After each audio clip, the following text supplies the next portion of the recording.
Okay, there we go. All right, looks like we're live.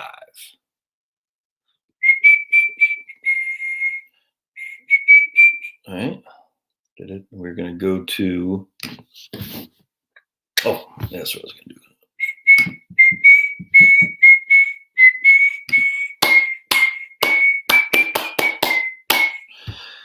Happy New Year, Mark. Happy New Year to Philly. What's going on?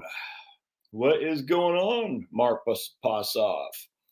All right. So while we're waiting at Tina, que paso? You got to leave California, Tina. Yeah, I hope you saw my video that only Californians can save the republic. Going rugby, que paso in Iowa. Let's predict the future. We will. Jill, que paso, Hans. All right. Good job, everybody. Jill, are you watching on both channels? I hope, and I hope you got your Harry. I hope you got your anvil at the ready to drop on trolls, because I sent out an email today to folks. So this might. I usually don't send out the email. I just, to be honest, I forget. So we'll see if that draws more of a crowd. All right, so what we're going to do while we're letting people get on here, I want to share one of the most important reads ever, and we'll go into this a little bit to get the juices flowing. Let's make sure y'all can see that, and then yeah, sweet, and then we'll start looking at what my thinking is, because I got all kinds of stuff here that I've been doing, which I think been spending the last couple hours. Just looking at data going back to 1871. I'm excited to share with you guys. All right. This from a Foundation for Economic Freedom, Economic Education. The dayline here is 2015. It's not written 2015. But my man right here, Leonard Reed, I pencil. And we're going to read this guy because this is one of the most important documents you'll ever read. All right. Do I have to? Hold on a second. Let's see. Hold on just a second here. Okay, there we go. I Pencil by Leonard Reed. I'm a lead pencil, the ordinary wooden pencil, familiar to all boys and girls and adults who can read and write. Writing is both my vocation and my avocation. It's all I do. You may wonder why I should write a genealogy. Well, to begin with, my story is interesting. And next, I'm a mystery, more so than a tree or a sunset or even a flash of lightning. But sadly, I'm taken for granted by those who use me as if I were a mere incident and without background. The superstitious attitude relegates me to the level of a commonplace. This is a species of the grievous error in which mankind cannot too long persist without peril. For the wise G.K. Chesterton observed, we are perishing for want of wonder, not for want of wonders. I, pencil, simply though I appear to be, merit your wonder and awe, a claim I shall attempt to prove. In fact, if you can understand me, no, that's too much to ask of anyone. If you can become aware of the miraculousness for which I symbolize, you can help save the freedom mankind is so unhappily losing. I have a profound lesson to teach, and I can teach this lesson better than can an automobile or an airplane or a mechanical dishwasher because, well, I am seemingly so simple. Simple? Yet not a single person on the face of this earth knows how to make me. This sounds fantastic, doesn't it? Especially when it's realized that there are about 1.5 billion of my kind produced in the USA each year. Pick me up and look me over. I don't have any pencils I can quickly accept. Yes, I do. Pick me up and look me over. Let's look at this guy. Can you all see that? What do you see? Not much meets the eye. There's some wood, lacquer, the print labeling, graphite lead, and a bit of metal and an eraser. Just as you cannot trace your family tree back very far, it is impossible for me to name and explain all my antecedents. But I would like to suggest enough of them to impress upon you the richness and complexity of my background. My family tree begins with what is in fact a tree, a cedar of straight grain that grows in Northern California or Oregon. Now contemplate all the saws and trucks and rope and countless other gear used in harvesting and carting the cedar logs to the railroad siding. Think of all the persons and numberless skills that went into their fabrication, the mining of ore, the making of steel, and the refinement into saws, axes, motors, the growing of hemp and bringing it through all ages to heavy and strong rope, the logging camps with their beds and the mess halls, the cookery and the raising of all the foods. Why, untold thousands of persons had a hand in every cup of coffee the logger drank. The logs are shipped to a mill in San Leandro, California.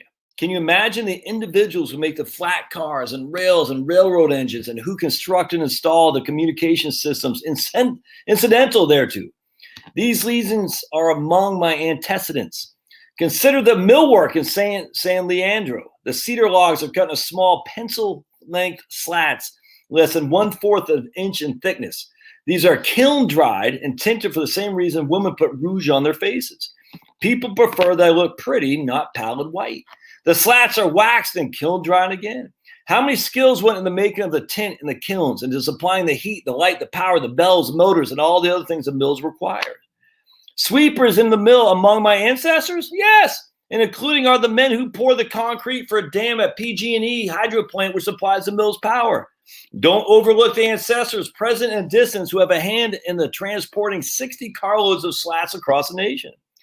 Once at the pencil factory, $4 million in machinery and building, all capital accumulated by thrifty and saving parents of mine.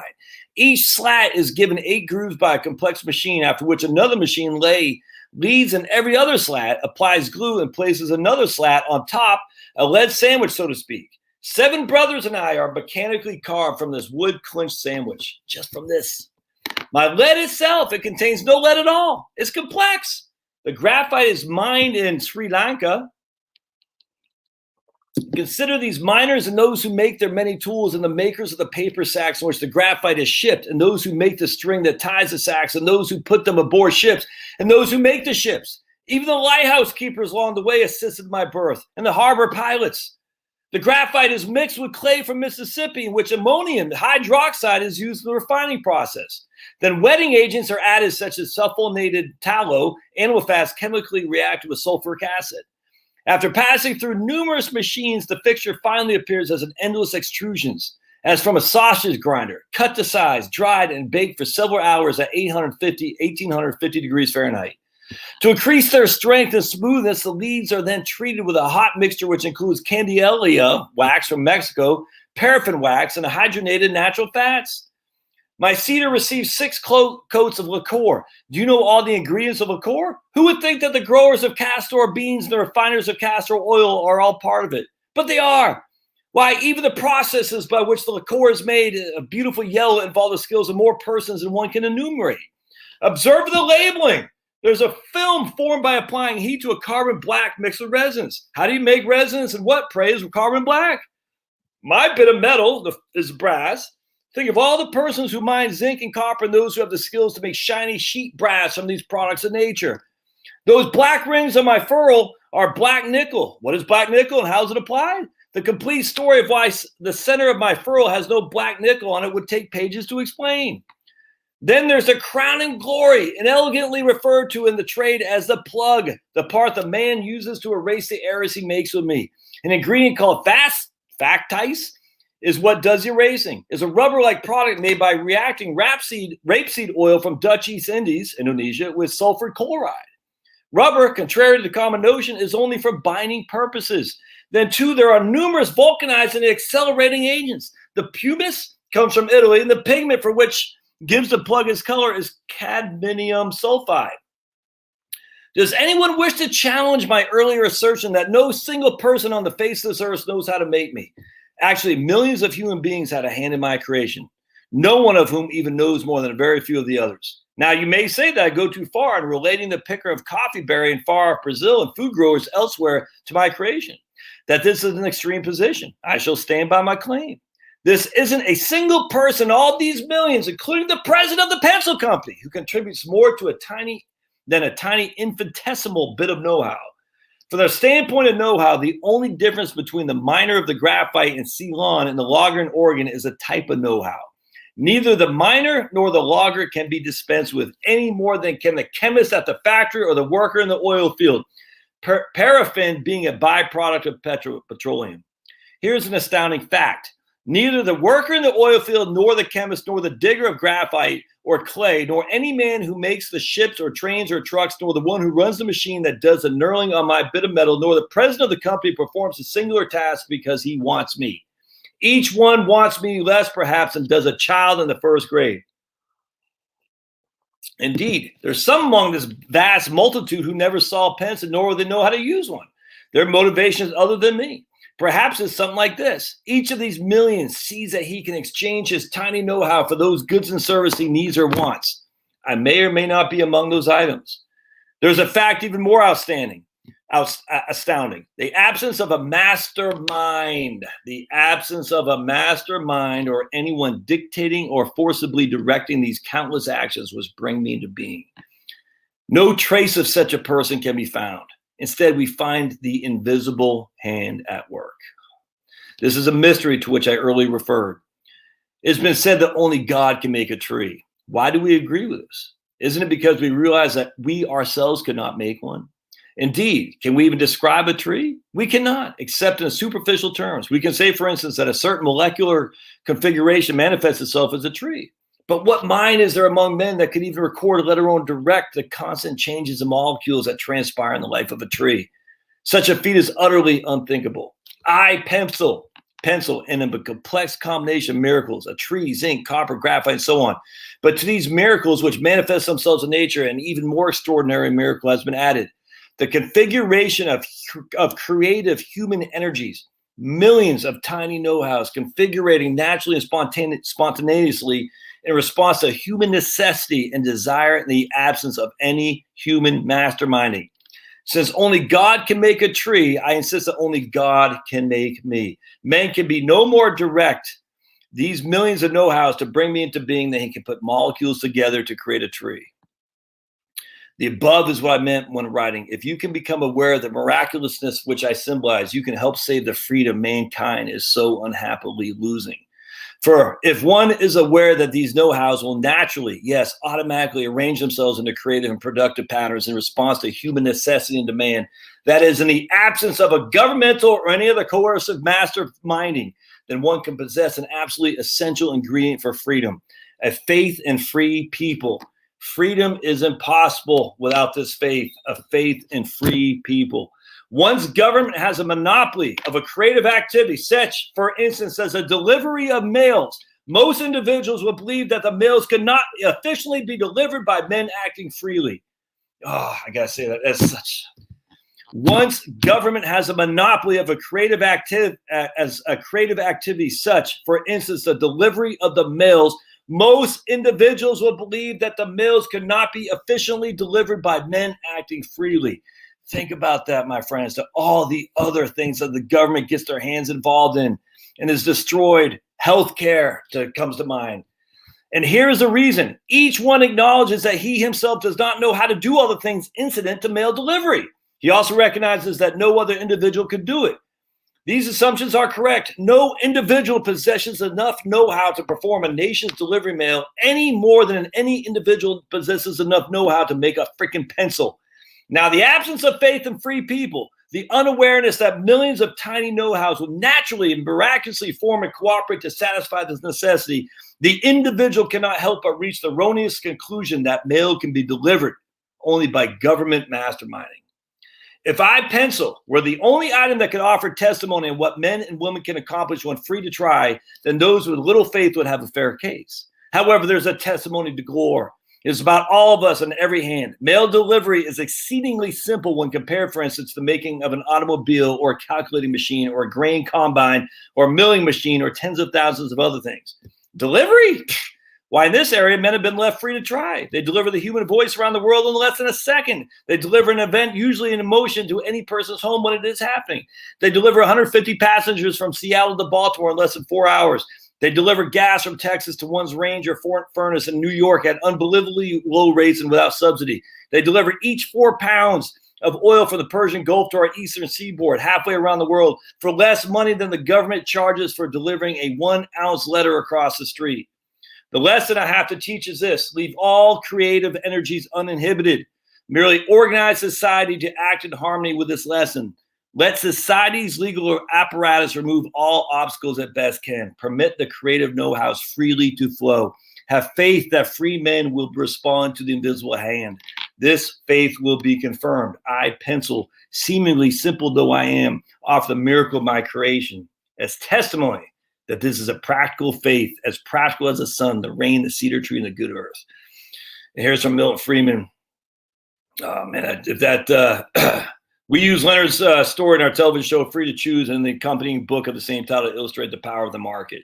We summarized the story and then went on to say, none of the thousands of persons involved in producing the pencil produced his task because he wanted a pencil. Some among them never saw a pencil, would not know what it is for. Each saw his work as a way to get the goods and services he wants. Goods and services we produce in order to get the pencil we want. Every time we go to the store and buy a pencil, we are exchanging a little bit of our services for the infinitesimal amount of service that other thousands contributed towards producing a pencil. All right.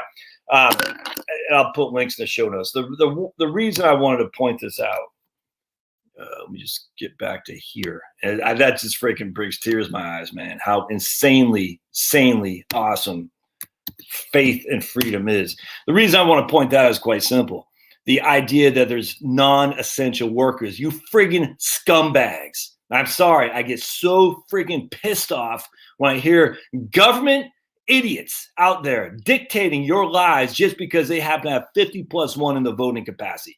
Screw them all. Screw all these people. I'm freaking sick of it. You're not essential. I was watching my man Viva Frey go through freaking Quebec, a grocery chain in Quebec. I guess their version is freaking Sprawl Mart, where you can shop for this, but this section right here is literally sealed off, but you can shop for that. There's no science in this. All these guys are scumbags, and they're all violating their own rules that they're telling us. The idea that someone is non-essential because freaking gruesome or some other scumbag, I'm freaking pissed, man. And in the new year, you need to get pissed too because our freedom is at stake here. Yeah, I'm pissed at Trump, man. I'm not going to lie to you. Sniffy Joe, he would have been better. You know why? Because Republicans would have freaking stood up to him, man. The Republicans said, hell no. Hell no. But because Trump is, oh my goodness, if we don't nominate Trump, we're all going to lose our freedoms. It's freaking happened under him. It's happening under him.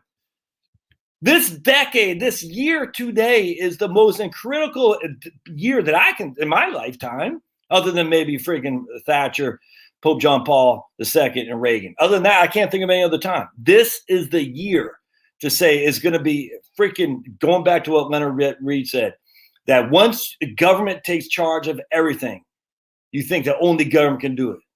It's insane. The idea that the government, this mastermind, can freaking somehow dictate how to freaking make a pencil and how to get you as a non-essential worker or something like that. Notice all the non-essential workers who are truly non-essential, the government bureaucrats and the freaking politicians, they aren't without paychecks. And yet we're just sitting by because we're so freaking afraid of our own shadows. Oh, it pisses me off, and you should be pissed too. They are completely overturning the apple cart, which has got us here. And I frankly think, I don't think there's much we can do about it. At the end of the day, what I mean by that is I think it's a slow road to fiefdom. I don't even think it's tyranny. I think it's fiefdom. You're going to have the oligarchs. You get this old school back in the freaking medieval times. You had the barons and whatnot. Then you had the paupers. That's it. That's where we're going to. And it's not going to happen today. It's not going to happen tomorrow. But it's going to happen. And the first thing you do to at least arrest that is to freaking say, I'm not putting up with this anymore. Now, what are you doing? I don't know. But maybe just speak to people and say, hey, this is nuts. Stop being so scared of freaking crazy Karens and Chads out there and say, get the hell out of here. My man, Turtle Boy. Let's see if I can't bring him up because this made me so happy right here. Turtle Boy. I'm going to bring this as hold on a second. TB. There we go. TB. And stop being so afraid of being called racist. That's one thing. Stop. You're racist. They're going to call you racist no matter what you do. Stop. Just stop allowing that word to have any kind of meaning whatsoever. Stop. Did you hear about the stupid girl who tried to align herself with BLM, but it turns out she said the N-word like 5 years ago when she got her driver's license, and now University of Tennessee has relinquished her freaking scholarship. Look, you never align yourself with BLM. I mean, that you're playing with the devil there. But my God, man. All right, so let's read I want to show you something here. This is TB Daily News. which I want to, because there's one we got to show you, which is, all right. Yeah, Charlie Baker's mask mandate, freaking idiot. But I want to show you something here because he got somebody. He took this guy out right here. Ed Prisby resigns in disgrace after being excused as a mass excused as a mass hypocrite. Says he's proud of it. So what happened with this guy? He was a town councilman in some crappy town in Massachusetts, and he actually on the town council was saying that we need to put more teeth because businesses aren't policing up the mask mandates. I mean, it was scary. You should. They got him. The Turtle Boy has him on video saying it's freaking scary, saying that we need to put more teeth because businesses weren't enforcing the mask mandates heavily enough, and we need to put. He literally to quote teeth, which is freaking scary. So anyway, they caught this freaking ass clown going to a restaurant or a liquor store. He didn't have his mask on. So he said, well, that wasn't me. And they said, well, that was me, but they photoshopped it. And they said, well, that was me, but that was before the mask mandates. He made an excuse after excuse after excuse. It was all fake. It was totally him. And again, not abiding by the rules he was putting on everybody else. And so anyway, then he did a live stream from his office, and he was drunk as a skunk. It was actually kind of funny, and he was just idiotic.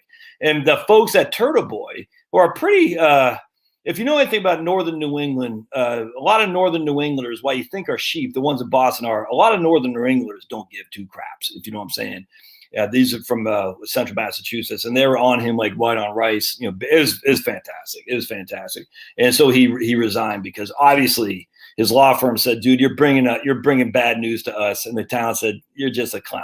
It was great. So we need more heads like this clown.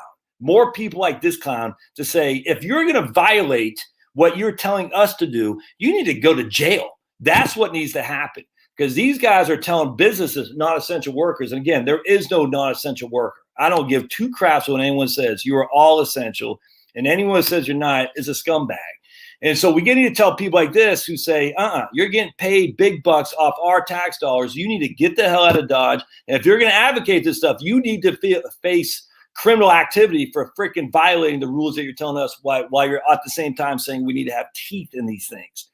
I'm just praying to the good Lord that people wake the hell up and say, this is nuts. I did not sign up for this. Not one law has passed. Not one law has passed to do this stuff. It's all executive dictate from the mayor, the governor, the county rep, the public health authority. Not one law has passed. And yet we're sitting around saying, well, I'm kind of scared. Enough of that, man.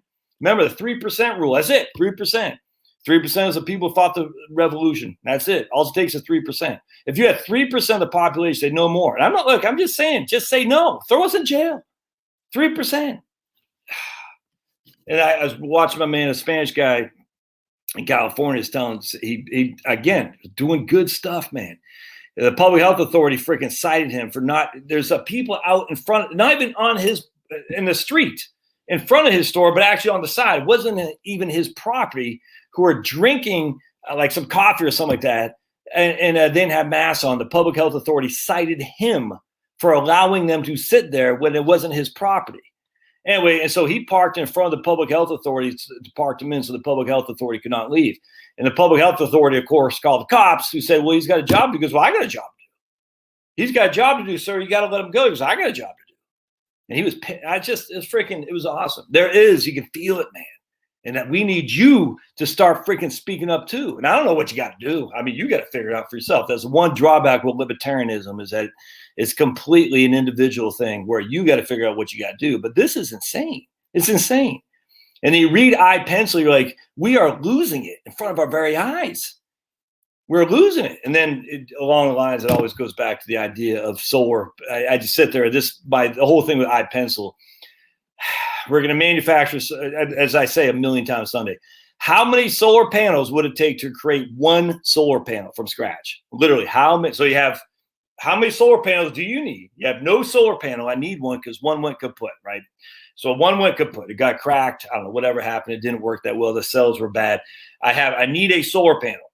All I have is solar panels. How many solar panels does it take to create this one solar panel from scratch?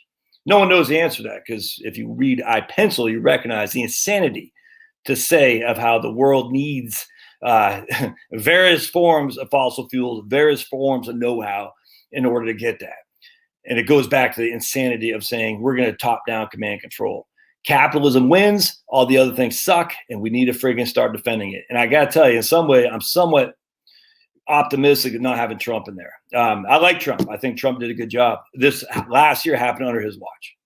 The tyrant took charge under his watch, and he did nothing. And I'm pissed about it. I'm not going to lie to you.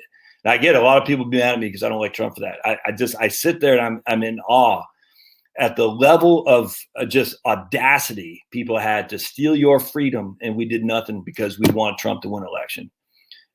Freedom is more important than one guy. You see what I'm saying? And he didn't do anything. He didn't. And yet I go back to Eisenhower. When little black girls were being denied the right to go to school, Eisenhower got involved.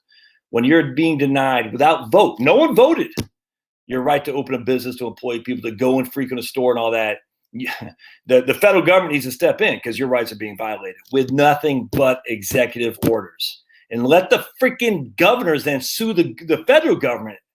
Let them sue. Trump needs to say, no, it's too late now. He should have said, no, we're not doing that. You don't have the right to do that, Fauci. Not Fauci, freaking Gruesome, all these other clowns. Can't do that. You're violating people's freedom, violating people's civil liberties. Can't do that. And as such, let Gruesome sue Trump. That's how. All right. Anyway, just so late, man. I am so freaking tired of this crap, and we're just taking it. We're just taking it. At the end of the day, the rebel alliance essentially is strongest when we are not in charge. That's when we make the best arguments. That's when we get more people on our side. The wokeness brigades are losing every day. I know that for a fact. You can see that a mile away. Many people are moderately left, or they're like, I didn't sign up for that crap. And they're coming to our side. It's just we need to be the side for freedom, man. Because when they leave the left, we don't want them to go to some just typical right-wing party of the freaking CDU, the Christian Democratic Union in Germany. We want them to go to a vibrant party of freedom lovers, man. You live however the hell you want to live. I don't care. Just leave me alone. Leave me alone. We're going to be there and brothers and sisters, but no, you don't get a right to dictate to me. I don't get a right to dictate to you. But just be peaceful, man. And when you violate peace, that's when the cops have to get involved. But my God, we can figure most of this on our own. All right. So anyway, I appreciate you hanging in there. I've been wanting to read Leonard Read for a long, long time. It's the Foundation for Economic fee.org. I read a lot of stuff from fee.org on here. And I think actually, if memory serves, my Bastiat, my screw tape letter. Right here. I think this is from Bastia. I think this is from fee.org as well. I can't remember. Actually, this is I'm not sure. I'm sure Bastia is all over fee.org. So you read Bastia. This for any of you who are interested in kind of libertarian philosophy, if you will. Remember, economics used to be philosophy, really, with more of a, monetary focus, but it did have some of that. Until it became Paul Samuelson, yeah. Until it became Paul Samuelson, econometrics and stuff, because they got so ashamed that they weren't a hard science. But the theory, the philosophy of economics, obviously everyone knows Adam Smith. I doubt many of you have read that book. Hell, I haven't read most of it, but I got it back there. But this right here, The Law by Frederick Bastiat, is a great place to start. Economics 1 Lesson by Henry Hazlitt. That's actually, let me just read that real quick. Let me show it. I'm not going to read it. I'm going to show it to you. I'll put a link in the show notes. Hold on just a second. Hazlitt, oops. Right here. I'm sure I've shared this with you many times. Share screen. Right here. Economics 1 Lesson. Yeah, it's must read. Easy to read. Easy stuff there. All right. All right, so let's go for it. I want to talk about what I have come up with here relative to the next decade. All right, so I've done some number crunching here. 1, 2, 3, 4, 5, 6, 7, 8, 9, 10, 11, 12, 13, 14. We got 14 instances of 20-year runs. All right, 14 of the S&P 500. 14 instances of 20-year runs. From 1871 is essentially when the S&P 500 was founded. Now, could you have invested in it? Sure. Would you have? No, because very few people did, but it gives us numbers nonetheless. So 1871 to 1890 is a 20-year run. All right. 1881 to 1900 is a 20-year run, and so on. So we got 14 instances of that. In no case ever did we have less than what we started with. No case. The worst we ever had in those 14 instances was the era from 2001 to 2020. No, that's not true. 1931 to 1950, if we started with $100,000, no, that's not true either. Hold on a second. We got one. Oh, no, that's not true. 18. Okay, hold on a second. No, screw up my numbers. We had one in 1871 to 1890. You went from 100,000 to 334,000. The worst we ever had was 1901 to 1920. 100,000 only went to 288. All right, 100,000 went to 288 in 1901 to 1920. In 1931 to 1950, it went to 100,000 went to 400, a quadrupling. In 2000 to 2020, 100,000 went to 412. So one, two. So the last 20 years was the fifth worst 20-year run we've ever had in terms of 1871. Not rolling. I'm not doing 1872, 1870 because that doesn't make sense to do that. But for a 20-year time frame, 2 decades, 1871 to 1890, 1881. And so on. The rolling years don't make sense because there's too much coordination there. There's too much overlap. That's just not, it's not statistically relevant. However, we have 14 examples of 20-year time frames, 1871 to 1890, and so on and so on. This last 20-year time frame was the 5th worst we've ever had. $100,000 invested in the S&P 500 would be worth a little bit over $400,000 today. Not too shabby. You quadrupled your money over those, if I have my calculator, over those 20-year times. So we take our choice of calculator, and I should be able to figure that out in my head. That's going to be what, quadrupling over 20 years, 7.2, that'd be like a 3.6% rate of return, I think. Let's see what we come up with. 20 years, 412,000 is our ending result. No payment, compute. Oh yeah, I guess that would be 7.3 because we doubled our money. Yeah, 7.3. There you go. We doubled our money in the first 10 years, and we doubled our money in the second 10 years. There you go. That's how it works. So 7.3% is the worst we've ever done, the 5th worst we've ever done in the market over 20 years. If we go back to the worst we've ever done, 290 future value is 5.46. All right, and that is during every single market scenario you could possibly think. Inflation, deflation, freaking wars, you name it.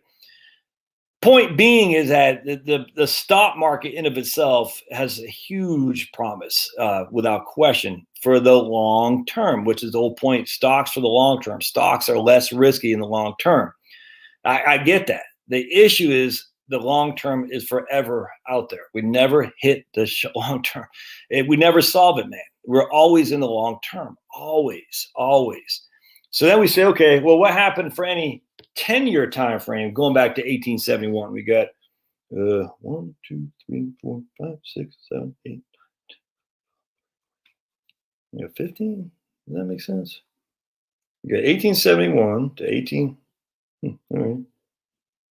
I guess I do. I got 15 10 years. 1871 to 1880, 1881, 1890, 1891 to 1900. Seems like I'm missing something, but I guess I'm not. So we got 15 10-year time frames here. And the worst 10-year time frame Anyone want to take a guess what the worst 10-year time frame was? So this would be 1871 to 1880, 1881 to 1890, 1891 to 1900, so on. What was the worst 10-year time frame we have over the history here? Why can't I see the comments? There we go.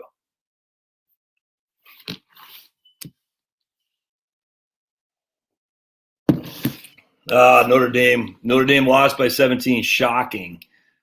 Why is that the playoff, Harry? Why is Notre Dame even in there? All right, so who wants to guess what the worst time frame was?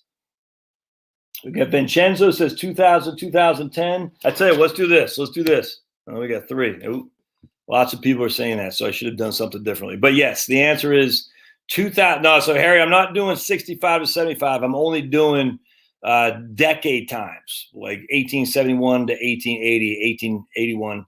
But it was 2001 to 2010. That was the worst. $100,000 was I can't see my own handwriting. It's either 90,000 or 99,000 at the end of 2010. I think it's 99,000, but I can't see my handwriting. Either way, the worst decade we've ever had was that 10-year time frame. Isn't that nuts, man? The one we just went through last decade. Crazy. That was and the second worst we ever had was 1881 to 1890, where 100,000 was only worth 129. So the only time we've ever had a 10-year, again, not 10-year time frame, but a decade where you lost money was the one we just went through, not this last decade of 2010, but the aughts. Isn't that crazy? We all were in there. Nuts, if you ask me. The best decade we've ever had was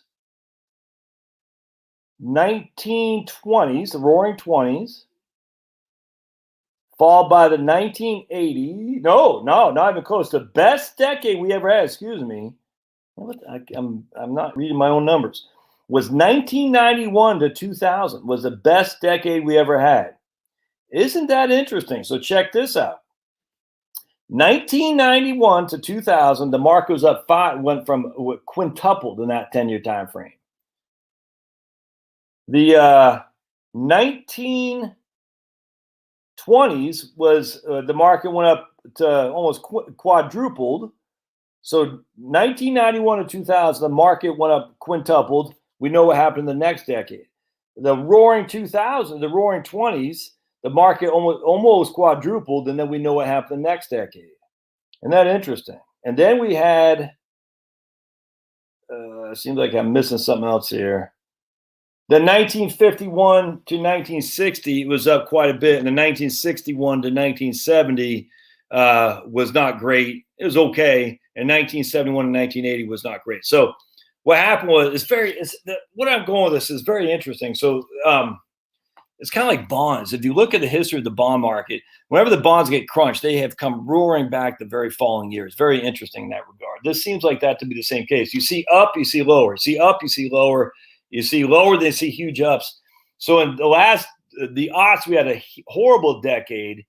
And the reason for that is because the 2 decades before that were freaking through the roof.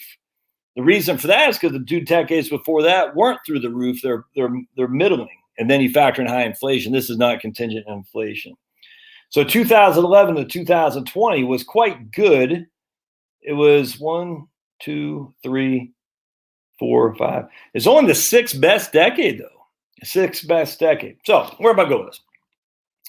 Again, that's over 10 years, right? And that's not taking money out either, by the way. I haven't done taking money out. The best presidential term was Clinton, without question, man. And that makes sense because he had the Republican Congress. I mean, that's split government is always beneficial. Obviously, I'd love to have Republican government, but I don't trust these guys as far as I can kick them, to be perfectly honest with you. So split government is always better.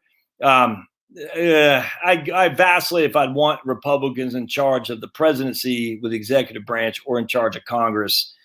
Probably after seeing the ineptitude of George H.W. Bush, George W. Bush, and even Reagan in some regard, and knowing how evil the Democrats are, I would probably want Republicans in Congress and the executive office by the Democrats. Because what happens is the judges nowadays, they control everything, and the judges will be approved at the whims of the Senate, essentially. If the Republicans can control the Senate, then they pretty much control the administrative state for the most part. The executive branch can come and go, but the administrative state, i.e. the judges, that's there for life. Anyway, it's interesting. All right. Lame duck Biden. Yeah, he's only going to be lame. He's already lame duck, that's for sure. Anyway, so what's going on here? Here's my thoughts. I want to go to a couple things here. So we're going to go to, and how I do all this stuff, by the way, go to share screen. Let me click on this. And I'm going to go to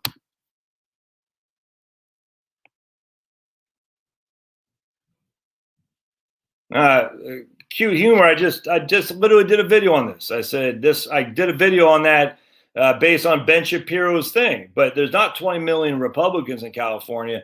There are 5 million registered Republicans in California. And I said if 10% were to move to 4 states, they'd save America. I literally just did a video on that 2 hours ago. Say, California Republicans, only you can save America. And the reason for that was simple, because just like you said, there's so many Republicans in California who's got no vote. Move to Arizona, move to Nevada, move to Wisconsin, move to Georgia, for heaven's sake, and you'll solidify these places. Anyway, so what I did is I used my man Daniel Kuhlbert's spreadsheets here. And all I did is I said, look, I'm using the S&P 500. And I'm putting in $100,000 starting in 2001, ending in 2000.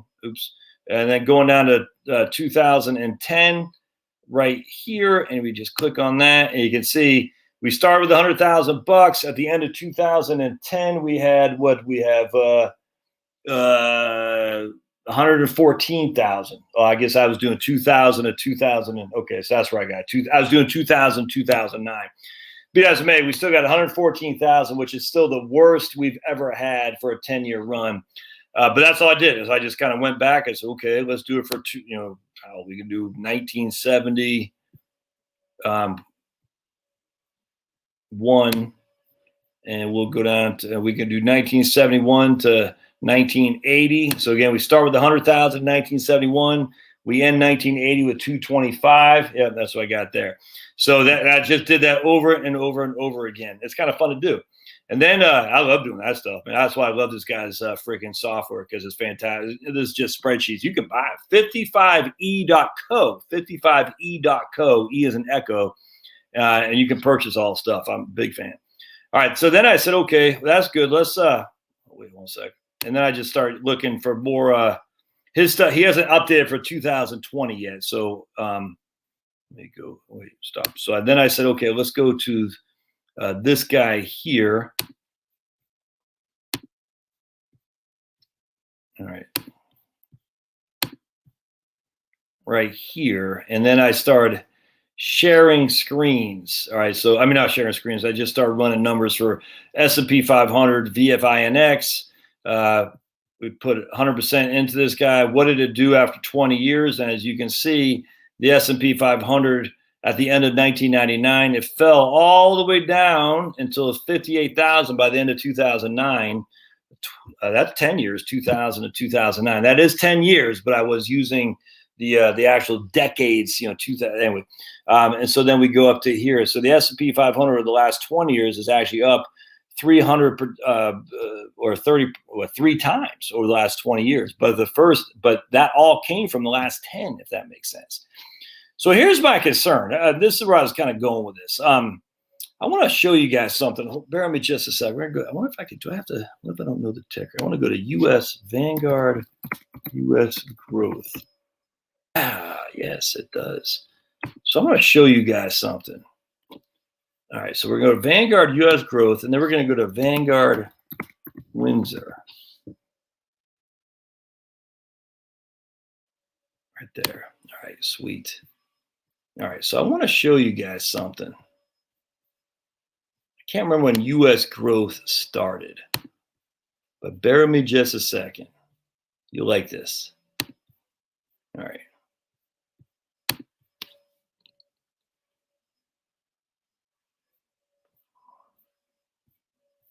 All right, when did U.S. growth? Yeah, there it is. Sweet, it did. I think. Yeah. All right. Sweet. All right. So here's the Vanguard U.S. growth, and here's the Vanguard Windsor. Wait, do I got Windsor on there? Oh, I got to put. Okay, hold on a second. There we go. All right. So let's go to Vanguard U.S. growth versus Vanguard Windsor. All right. So check this out. We can compare them. U.S. growth is blue. $100,000 invested in U.S. growth is worth $600,000 at the end of the decade, or the century in this case. $100,000 invested in Windsor fund was only worth $340,000 at the end of the decade.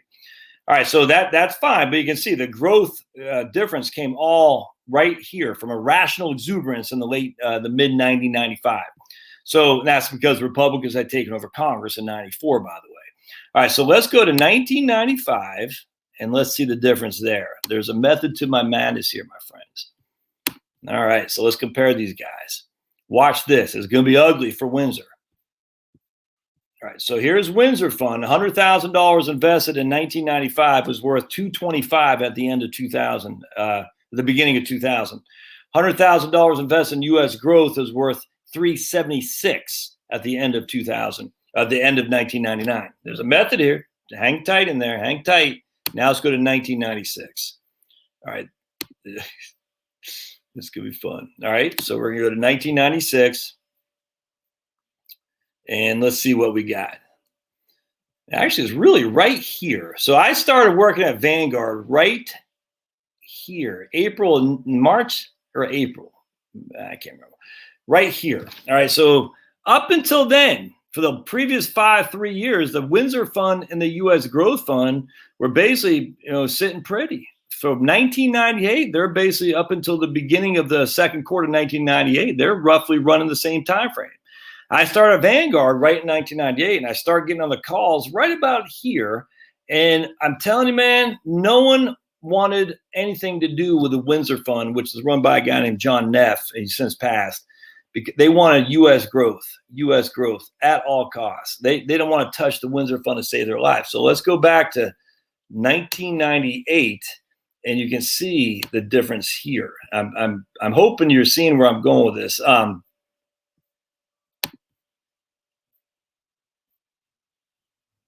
Let's look at this. I remember people hated Neff. They said, "What? They got fired." Look at that. $100,000 invested in the Windsor Fund was worth $112 after 2 years. $100,000 invested in the U.S. Growth Fund was worth $171. All right, no one wanted Neff. He was freaking, like Pigpen, from Charlie Brown. No one wanted to touch Neff because he was bad news. Neff had been running the Windsor Fund since 1967 and doing a great job.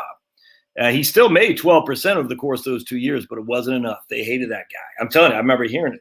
And you can see right here, the portfolio drawdown. I mean, it's just people hated that guy. All right. So now let's look what happened after those time frames. Okay. So now we're going to go to 1998. We're just going to go to 2003 and see what happened over the next 3 years. There's a method to my madness here, my friends. I'm telling you. So let's see. Oh, look at here. All of a sudden, the U.S. growth fell from 193 to 75,000. Yikes. Windsor Fund, what happened? Oh, it's still in the positive by far, even after the shellacking of 2001 and 2. Windsor Fund did just fine.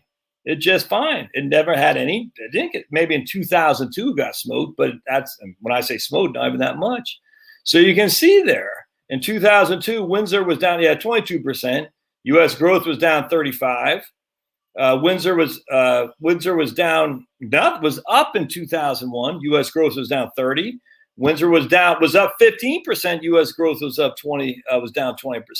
Interesting, huh? So now let's just compare the two to going back to right now. See what has happened.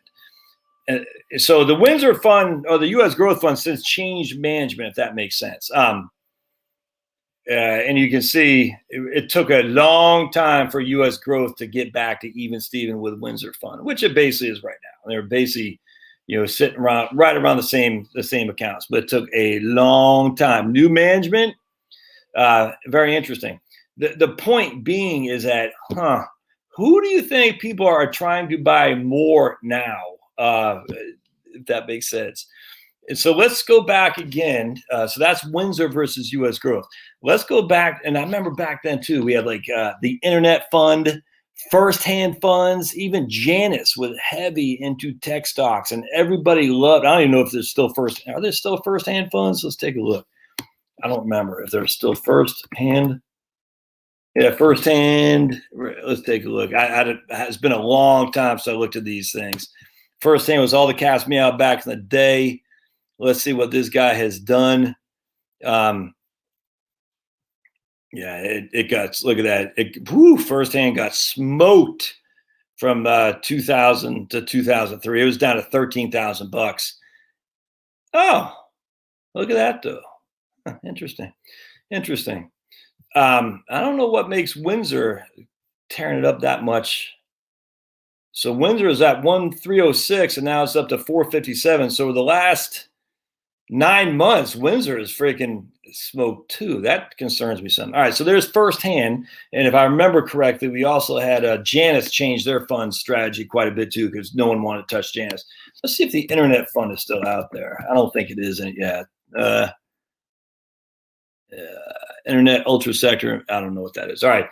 Anyway, there used to be something called the Internet Fund. I tell you what, let's bear with me just a second. Let's try something else here. I'm going to go to I want to go here.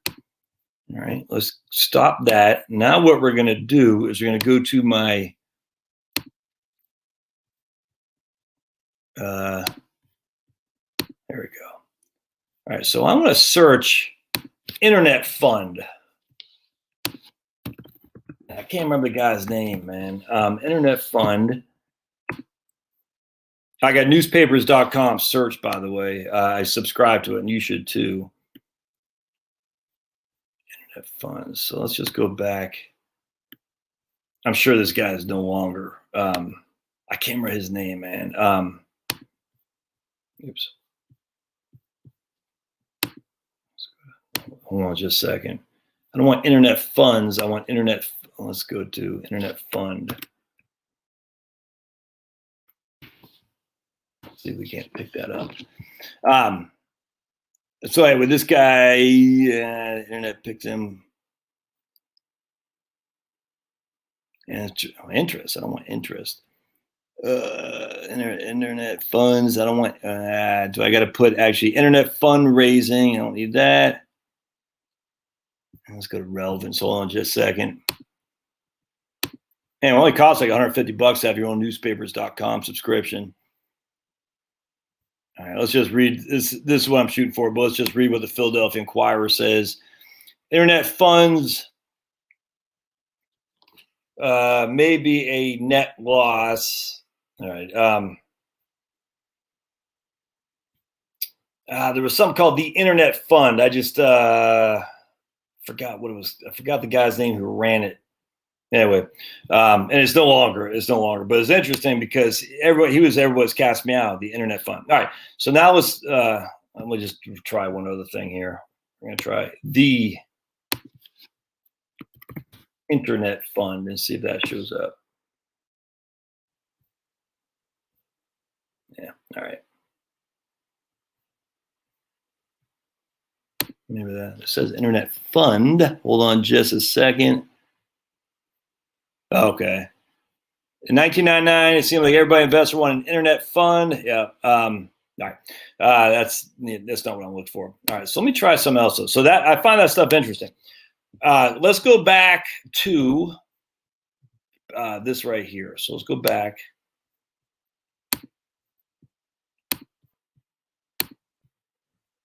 And I want to go back to the last, to 2000, right there, to 2010. All right. And we're going to go to, I don't think we got, oops. Value index right there. Value index right there. We're going to go to Vanguard. Growth index. There. All right, cool.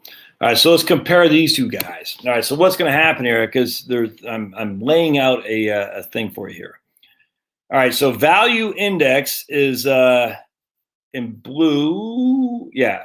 So you can see over that decade, the value index went from 100,000 to 131,000. Growth index went from 100,000 to 88,000.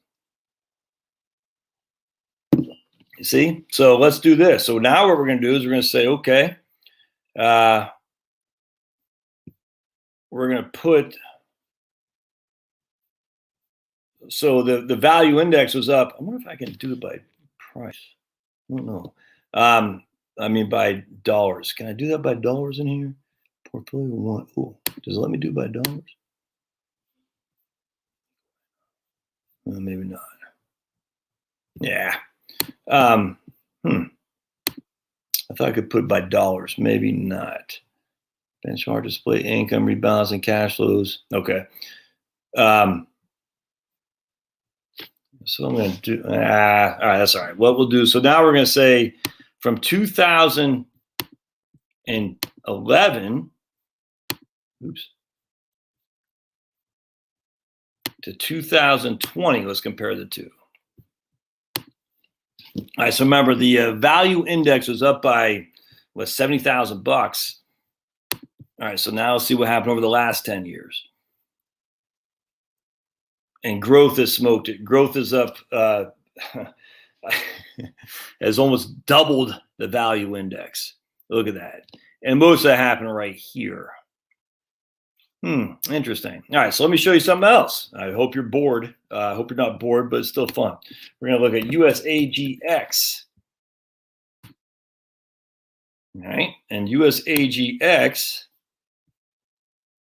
2000 to 2009 was literally the top performing fund of the decade. That's a USA Gold and Precious Metals Fund. So let's see what this guy did versus, look at that. It's up to 890,000 bucks, my friends. I don't even know what that is. Quintupling plus 4. I don't even know what that is. That's gold and precious metal right there, up to 890,000 bucks. Man, look at that. You would have, I mean, if you had 100,000 bucks in there, you would be wealthier beyond your freaking wildest dreams. You would make all your dreams come true, to quote Pedro from Napoleon Dynamite. Look at that. Nuts, nuts. The reason for that is because everyone, their mom was worried about Obama, taking over and socializing everything and making gold be the freaking, what I'm saying? Everyone's like, oh my goodness, inflation is going to come.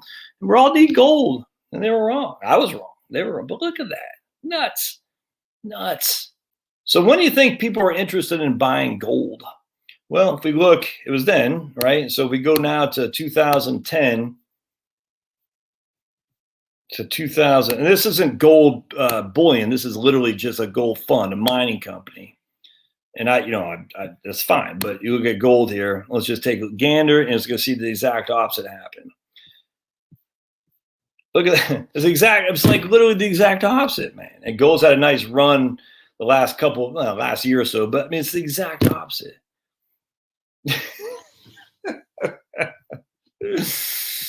Man. All right, so where am I going with this?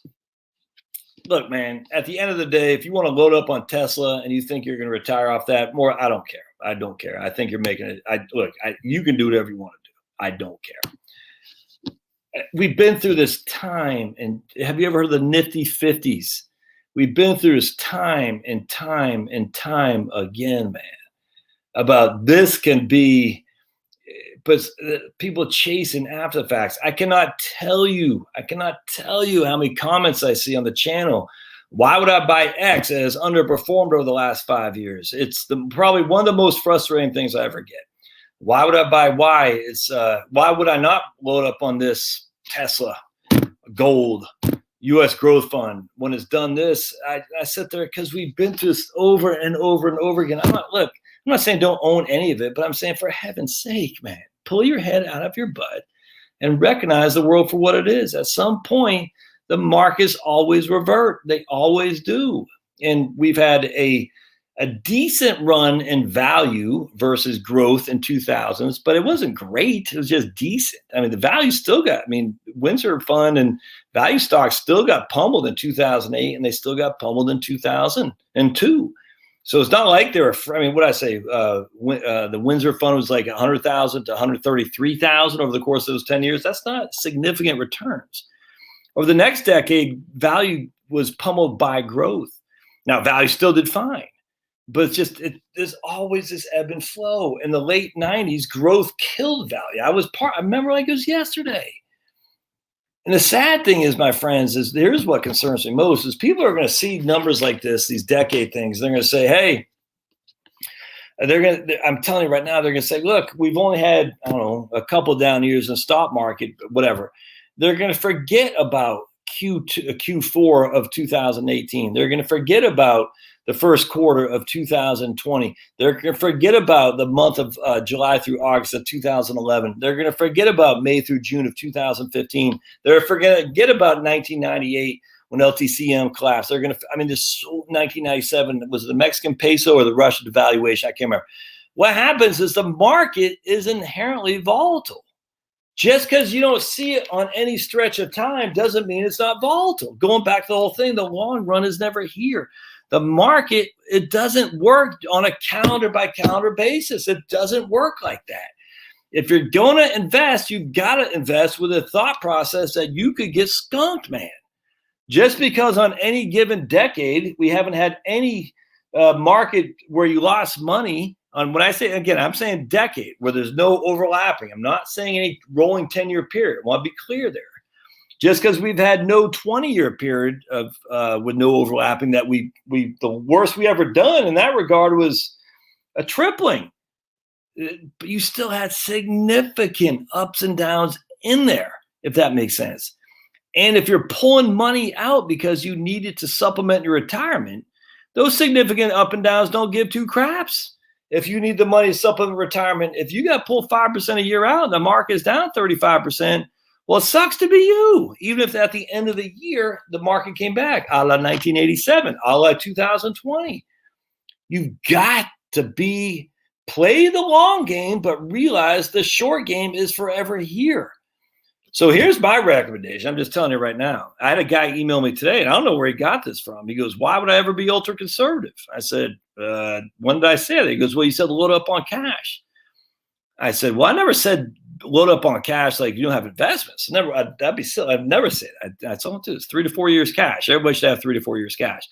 I'm telling you right now, man, if I were on the brink, is that what it's called, of retirement, I'd be loading up on cash like a crazy man right now, without question. Without question.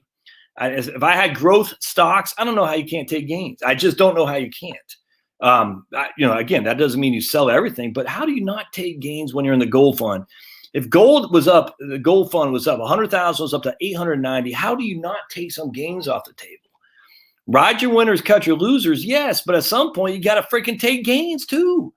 I agree. Ride your winners, cut your losers. But if I'm up 900%, how do you not take some gains? I don't get it, man. How do you not take gains off the table? So if I start with $100,000 in VUG, let's just go back here real quick. Oops. If I start with $100,000 in VUG, the Vanguard Growth, yeah, there we go. Yeah, there we go. All right, sweet. Okay, good. So Vanguard, is that the growth? Yeah, right here. I start with $100,000 in VUG in 2010, and now it's worth $539. How do you not take a half that off the table? And you're still at $250. You still have got 2.5 times your initial capital, but you take $250. How do you not do that? I don't know how you don't do that. Why would you not take what's given? You're still in the market. How do you not take gains? It's crazy to me. I've been through this so many times. It's crazy. Even if you're an investor like I am I'm not selling anything. How do you not move money from the stuff that has been kicking butt and taking names into the stuff that hasn't been kicking butt and taking names? And that don't just means, have a kick-ass year for a year on a mutual fund. If it's a stock, yes, absolutely. But if it's a mutual fund, an ETF, no, I'm talking about long-term 5-year runs. That's few and far between. How do you not pull some of that off and put it into value that has been underperforming? I don't know how you do that. But people won't. And they're stupid. They need to, man. Because the market gives, the market takes. I cannot stress this enough. Take the flipping gains. Take the gains. Take the pain. Take the pain. Remember that movie, Tom Berenger from The Platoon? One of the best movies ever, even though I can't stand Commie Stone. But take the pain. Take the gains. How do you not do that? Especially when you have, I just showed you. What happens? You think it's going to change? No. The oligarchs are more in charge. I get that without question. You have more large cap stocks do better, less small cap stocks do better probably because the oligarchs always protect their own, the moats. They don't want the competition. They're the incumbents, man. Incumbents do what incumbents do. They protect the oligarchs. That's what they do. But and they're going to keep doing that for sure. But even at that point, the protection of the oligarchs in Japan, that still fell off a cliff because when the market falls, it kills all freaking incumbents and newbies too as well. So you just got to protect the gains. If I'm about to retire and I'm sitting there, I'm 2 years out or 2 years in, I'm saying, man, I would rather have some cash, more cash on the side right now than what I need, even if it doesn't make sense from the life cycle model. Why? Because we have never had the amount of economic depravity that we've had in this last year from our own government other than wartime. You can make a case with the Great Depression. I would grant you that, actually. But other than wartime and Great Depression, we've never had the amount of just economic pure insanity than we have. And now we got Steely Joe going in with his band of freaking commies because he doesn't know what he's doing. Did you see Jill try to open that thing? Is what's the word I'm looking for? Prescient of their administration. It's gonna be a big fat dud. Did you see her when she was trying to open the confetti thing and it didn't work? Is actually I think it's prescient, I guess, is what it was for what's going to happen in their administration. I don't think it's going to be that bad. I just don't think it's going to be that good. But when you have 35% of businesses shutting down all across the country, you just inherently you can't have things are going to get bad. And that doesn't mean the stock market's going to get bad. But I'm sitting there thinking, okay, demand's going to fall off a cliff. Stimulus ain't going to stimulate nothing. Sorry. You got it. Just all this stuff is going to happen. On top of that, there's no businesses to wake up to go to come freaking spring. On top of that, many people are going to be without any money because there is no stimulus, unemployment number. Everything's going to come. Just come on. We're run by idiots. That's all there is to it. I mean, in the long run, I think the market is going to be great. I'm 100% in the market without question. But the reason I am is going to put money in. I'm an accumulation. I'm putting. So market going topsy-turvy like that doesn't bother me. But if I'm taking, it's the reverse dollar cost averaging. A market that's topsy-turvy like that, what I'm taking bothers me significantly, especially given where we are today, which is an insane freaking governance by people who literally hate us. They hate us. They not Trump they hate, it's you and me. You know, they want you to be freaking relying on them, man. As such, you take the gains off the table and you say, okay, I'm going to put this in cash for the time being, or the Ginnie Mae, I don't care, but I'm going to rest it over here just to see how things shake out. Why would you not do that? Now, again, if you're in accumulation mode, don't do that. But if it looks like for some reason your days at the job are freaking coming to an end because whatever, you got some crappy old new CEO coming in who's like aligned at the hip with freaking Steely Joe, you're like, yeah, this guy's going to lay us off and Steely Joe's going to give him bonus money because that's what the Dems do, man. You know, Mitt Romney, they sell their soul to capitalists and venture capitalists and freaking raiders, and they get paid. We know this. So if you think your job is not long for the world, then you better be loading up on cash. Now, I will grant you, I'm a conservative guy, conservative in everything, from my politics to my approach of life. Now, again, I've said this a million times. If you're from Maine, and I was not just from Maine, I was on an island in Maine, which meant we had to have a boat deliver us goods. All right. When you're on an island, and that's in the 70s, no one had cars. We didn't have, we had party line for the phone, which means if Grandma Jones was talking to Grandma Bertha down the street, I couldn't make a call because I'd listen to Grandma Jones say, get off the phone, old bag. And of course, she'd stay on the phone for longer just to piss me off. But anyway, you didn't have emergencies. You didn't have freaking helicopters flying out the island. It's Maine, by the way, is kind of cold in the wintertime. So inherently, you're a prepper by nature. You're a cautious individual. That's just the nature of the beast, man. So maybe I'm more cautious than some of you from California or something like that. I get that. But at the end of the day, I'd rather be cautious in my a viewpoint, because I'll say, look, man, I might miss some upside, but I'm probably going to protect my down to some degree, to the best I can. And you guys should be doing the same thing without question. I just don't know how you don't take some gains off the table. You've been blessed to have gains. I don't know how you don't do it. I'm sure I did a video on this where this nice lady, I liked her, but she had everything in Tesla. She wanted me to do Roth conversion scenarios. I said, I can't. I can't do it, because what I'm going to come up with is irrelevant. Tesla is individual. And literally, she had her whole portfolio in Tesla. And I'm sure she's looking down on me right now and saying I'm an idiot. That's fine. I don't care. But I had to refund her $2,500 because, like, dude, I can't work with you. And she was like, what? You're refunding my money? I said, lady, look, I got no qualm with you. I don't hate you or anything, but there's nothing I can do for you, because the minute Tesla falls off a cliff, all the numbers that we talked about are irrelevant. If Tesla keeps going up, and I told you to sell and you followed me, you're going to be pissed off at me. There's a no-win scenario for me. It's not worth prostituting myself for $2,500 when I can't win on either side. Tesla's either going to keep going up and she's going to follow my advice and sell some, or it's going to go down and everything I came up with was irrelevant anyway. And then she could sue me saying he didn't tell me about this, which of course I would have. So I could not take her on there. So at the end of the day, that's her gumption. You can do that all day long, but she didn't have any debt. You see what I'm saying? And I do. I can't afford that kind of stuff. I cannot afford that kind of stuff. And I'm telling you, I know a lot of you guys can't either. All right. So here's what you need to be thinking about right now. You say, okay, now you don't want to do this on an annual basis. I used to do this on an annual basis. What has underperformed? Let me buy that. I think it was actually a Motley Fool article I read. Maybe it wasn't the Fool, but in the mid 90s, actually. This is before I was even working at Vanguard. And it said, who was it? Maybe it was Peter Lynch. I can't remember. Some guy had written an article basically by the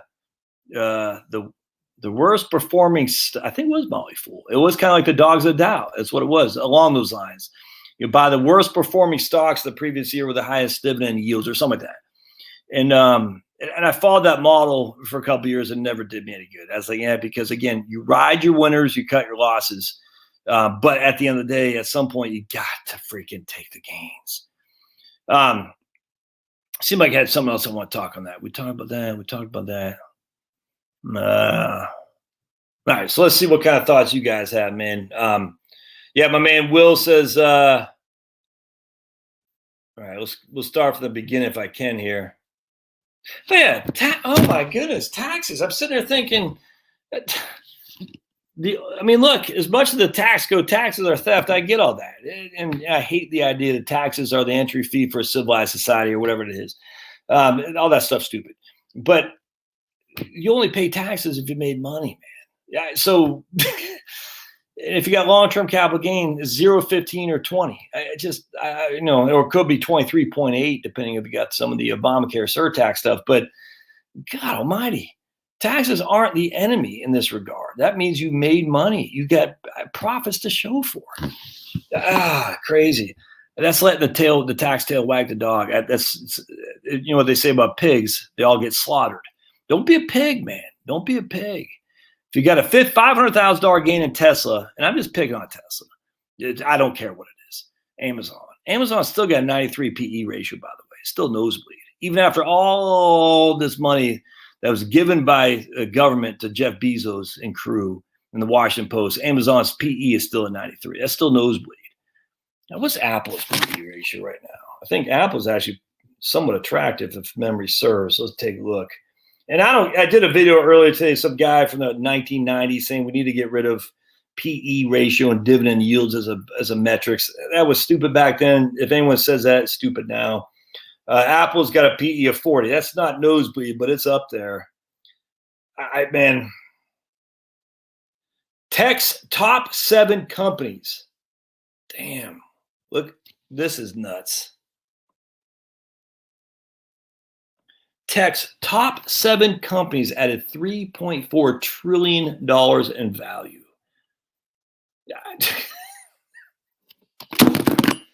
As my man Al has sent me a video, which I'm watching halfway through, about the new chemistry for battery energy storage, electricity particularly. Maybe I like to. Actually, I'm reading as a guy from MIT, and I like he runs a company, which is must be being a professor has got to be a great gig. You're paid for your expertise, and you can take sabbaticals and run your own business, and you still get healthcare. that we got to freaking get rid of these education institutions, at least with public funding. These guys are all crooks, man. Anyways, and look, this guy, he's trying to do some research, and he's saying, who do you think doesn't like, new challenges to current methodologies on chemistry, in this case, battery? Well, the current incumbents of batteries. I actually like that, but I'm just sitting there thinking, man, it must be nice to be a chemistry professor or whatever the hell you were at MIT and have all the pedigree and be able to raise funds that some guy tinkering in his basement can't, i.e. the educational industrial complex that Eisenhower warned us about. Right there. So if you're an academic elite, people throw money at you left and right. But if you're just some freaking, white trash redneck from Maine in your garage, freaking who says ain't and can't pronounce their R's, no one's going to touch you with a 10-foot pole. But anyway, so the point in that regard is, at the end of the day, all this stuff when it comes to these, batteries and things, until you can store energy, electricity, in a significant way with batteries, it's just.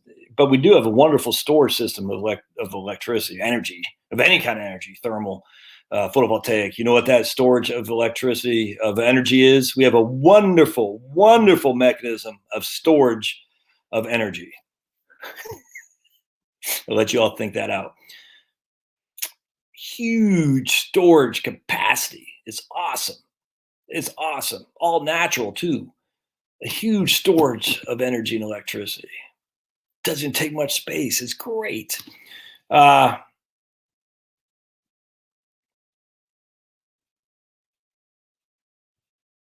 right.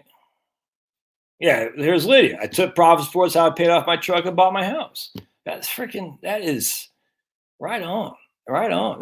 You take your profits, use it to, I cannot, I freaking think that's awesome. I've had people, Lydia, who had clients who've done that, who've got their beach house, who've got their house, they got this, they got that from the profits they made in companies. And I'm just like, how awesome is that? Oh my goodness. Where do I take the gains? I do not need the cash. Where do I take the gains if I do not need the cash? Stay invested. Well, I think Google has a premier diversity and inclusion program. Sounds like The Office.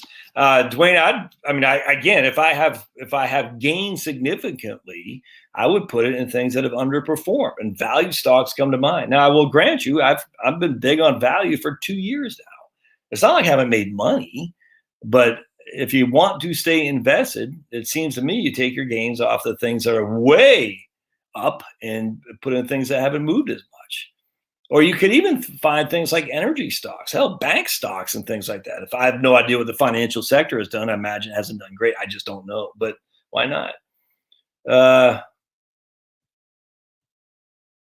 Humans forget, but markets never do. It works both ways. What goes up comes down. I do want to say that too. I think a lot of people have this intuition that the markets never go down. The markets do go down. They go down for a long time, and they stay down a lot longer than you can be solvent to. I hear this all the time. The markets always go up. We just don't have a history. It's kind of like saying, see, so it's like these freaking idiots are looking at temperature gauges from the last 40 years and saying, this is the hottest day on record, or the hottest day in history is what they'll say. It's just freaking idiotic. It's idiotic, and I hate that crap. That's why I don't trust these guys as far as I could kick them, because the way they manipulate their words to scare the hell out of people is nuts. The same kind of thing here. The markets never go down. That's not simply not true. We have tons of examples, of real world examples of the markets being down forever. Venezuela, Russia, China, you name it. You name it, man. We got tons of examples of that.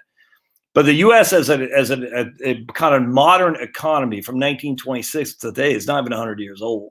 Before that, we were an emerging market. So as we have a more established market from the mid-20s till today, we only got 95 years, man. And a lot of those years were financed by significant debt printing. I don't know where that leads. I don't think you can say it has to be inflationary. I don't know.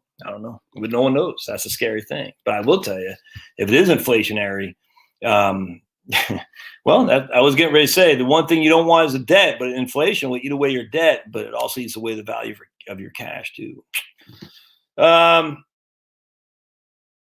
Let's see.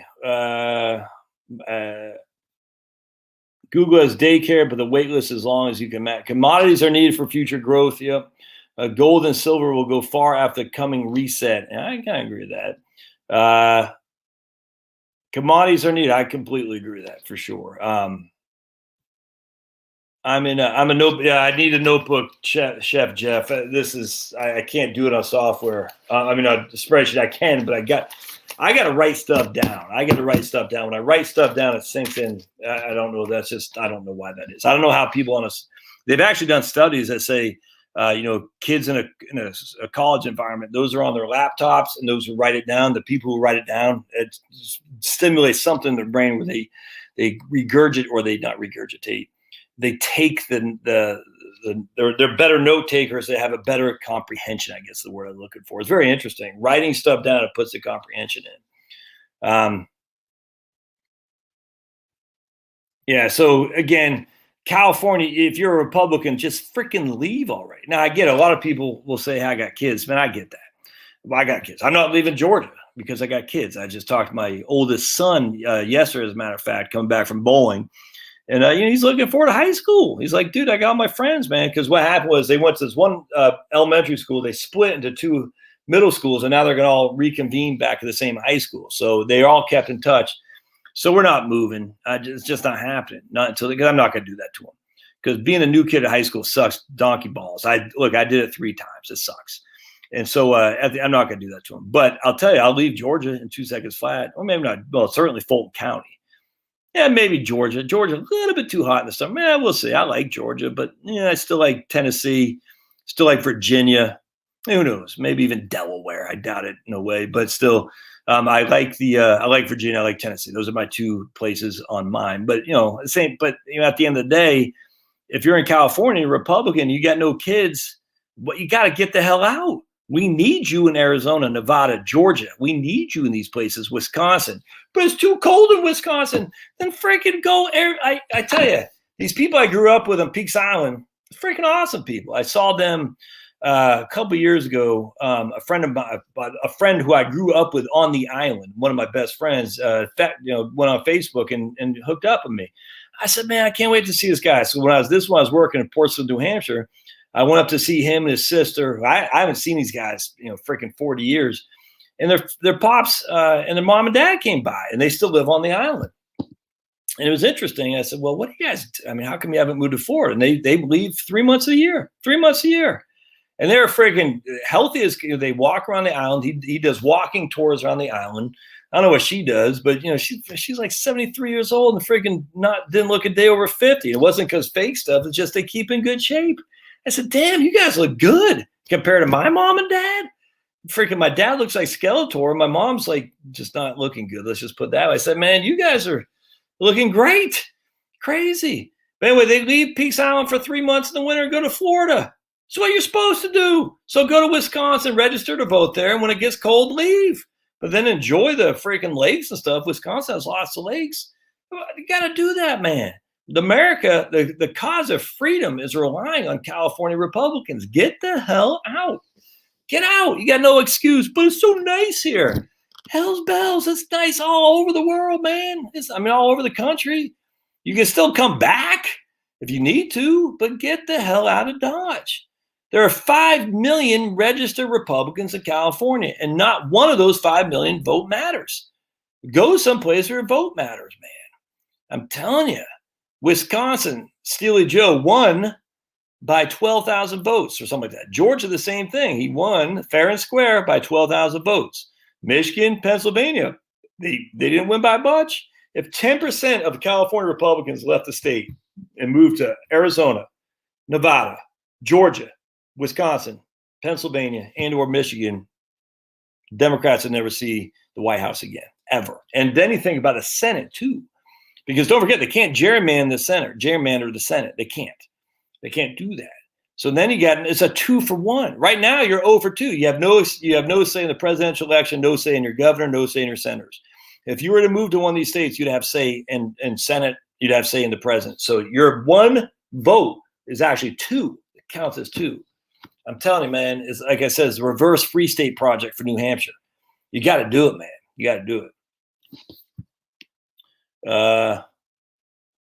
I don't think the S&P 500 is a new Nifty 50. I don't believe that at all. I think that the S&P 500 has a few stocks in there that are way heavy that represent the S&P 500. But the value index is 40% of the S&P 500 is in the value index VTV. So I don't think that. But I do think if you think about what happened to the S&P 500 in 2001 and 2 relative to the Windsor Fund or Windsor 2 Fund, either of those value-oriented funds, the S&P 500 got smoked in 2001 and 2. Well, because that was the tech stocks got killed. So the S&P 500 was down 9, 11, and 22% respectively. Just looking at Windsor Fund, it was up, down because they had value stocks in 2000 and 2001. And so it's just another reason to go heavier on value than growth right now, because we saw this play out in 2000. Growth got killed. Value would never up too high to get killed. Now in 2002, it ultimately got killed, but not nearly to the extent the S&P 500 did. So the S&P 500, we all think is broad base of the stock market. No, is broad base of the growth stocks within the S&P 500 just got skunked, man, got skunked.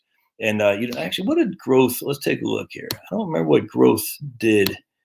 I forgot. What did growth do in 2000 to 2003? Let's just go 2002.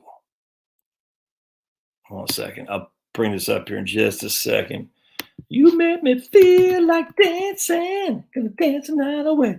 You know you are romancing. Don't care what you say. We're gonna go to share screen. Click on this guy, back test, and we are gonna hit. All right. Oops.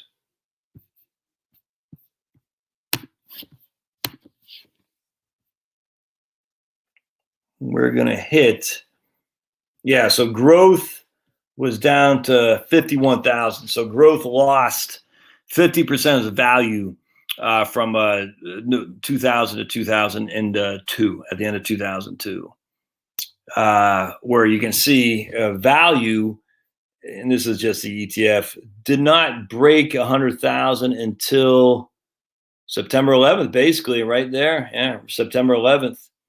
So value is still above ground, above water until the latter part of that, the 18 months after September 11th. And of course, no one knew what was going to happen in September. That's the thing. All these prognosticators, no one knew what happened with the freaking commie virus. No one knew what September 11th. No one knows what the next shoe to drop will be. So we just don't know. And that's the whole thing. What's your prediction? Man, you tell me. Did anyone predict coronavirus? Well, probably the Chinese Communist Party. But other than that, did anyone else? Maybe Hunter Biden, but he was too coked up to be able to say anything about it. So, so small cap value going to make a play the next 10. Yeah, I don't know. I mean, I think you would be advisable to have some small caps, which is what the total stock index has, by the way. So remember the VTI, 70% of the VTI is the S&P 500, all right? The rest is the extended market index, which small cap value is part of that. So that, look, I don't think you should really pick and choose that much, but I get it, man. Small cap value, I haven't seen what's done over the last, I guess we could. Well, that's actually, I don't feel like doing it. But I haven't seen what small cap value has done over the last 10 years. Whoever said that, Vincenzo. But yeah, if it's underperformed relative to small cap growth, yeah, you'd probably want to be focused a little bit more towards that. That makes sense to me. But just my VTI is all encompassing. It's got mid, small, value, growth, everything in between. So for me, as a guy who's plugging money in, I just do VTI or bust.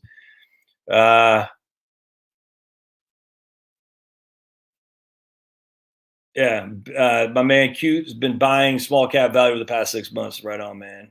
Nobody will ever go crazy over utilities, right? Because they're public. They're regulated to pay a little bit of dividends to make a little bit of money for sure. In the 1990s, when they had an IPO, they set up a bandstand outside the New York Stock Exchange and had dancing girls with pom-poms. Yeah, now they will never do that because that would be sexist to have hot chicks and pom-poms and short skirts. Funny, man. It's funny, just we were watching because Netflix just got rid of, The Office just got off Netflix as of yesterday, or as of today. And so we're catching up. We're just watching The Office, and it's just funny. It's funny as hell. They couldn't get away with saying this stuff today. It's crazy, man. I mean, can you imagine how much of a freaking stick up your butt you've got to be be offended by The Office? It's just, can you imagine going through life that offended? Crazy. Well, James says he agrees with me. Well, James, you are on the right side of history, brother. Let's see. Buy insurance, gold and silver. All right, let's see.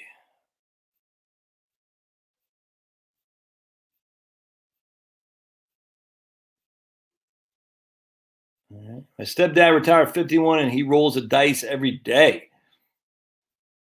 Okay. Some people do that because it's in their brain. It's an addiction, to be honest. The rush. That's not me, man. I remember I don't gamble. When I used to work at my bar, and we used to go to the Great American Beer Festival. No, actually, that was in Denver. So we a couple times went to Vegas and to play poker, and I had some friends who thought it's just funny, man. They thought they could beat the. Anyway, long story short, I didn't like poker. I don't like that. I don't like games of chance.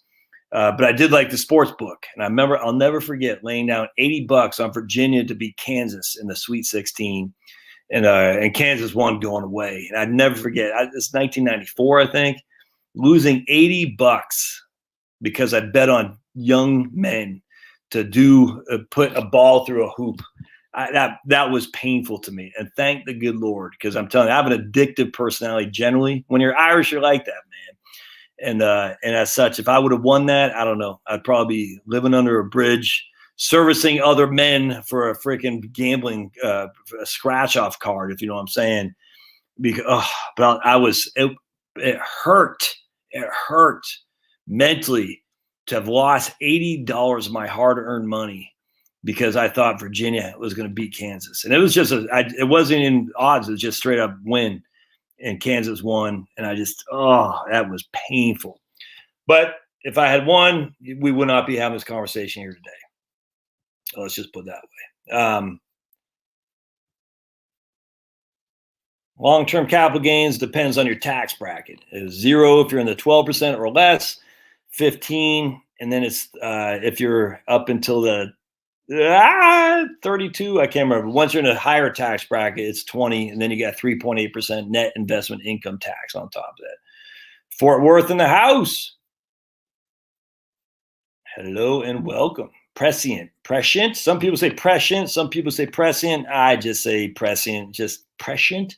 Sounds weird.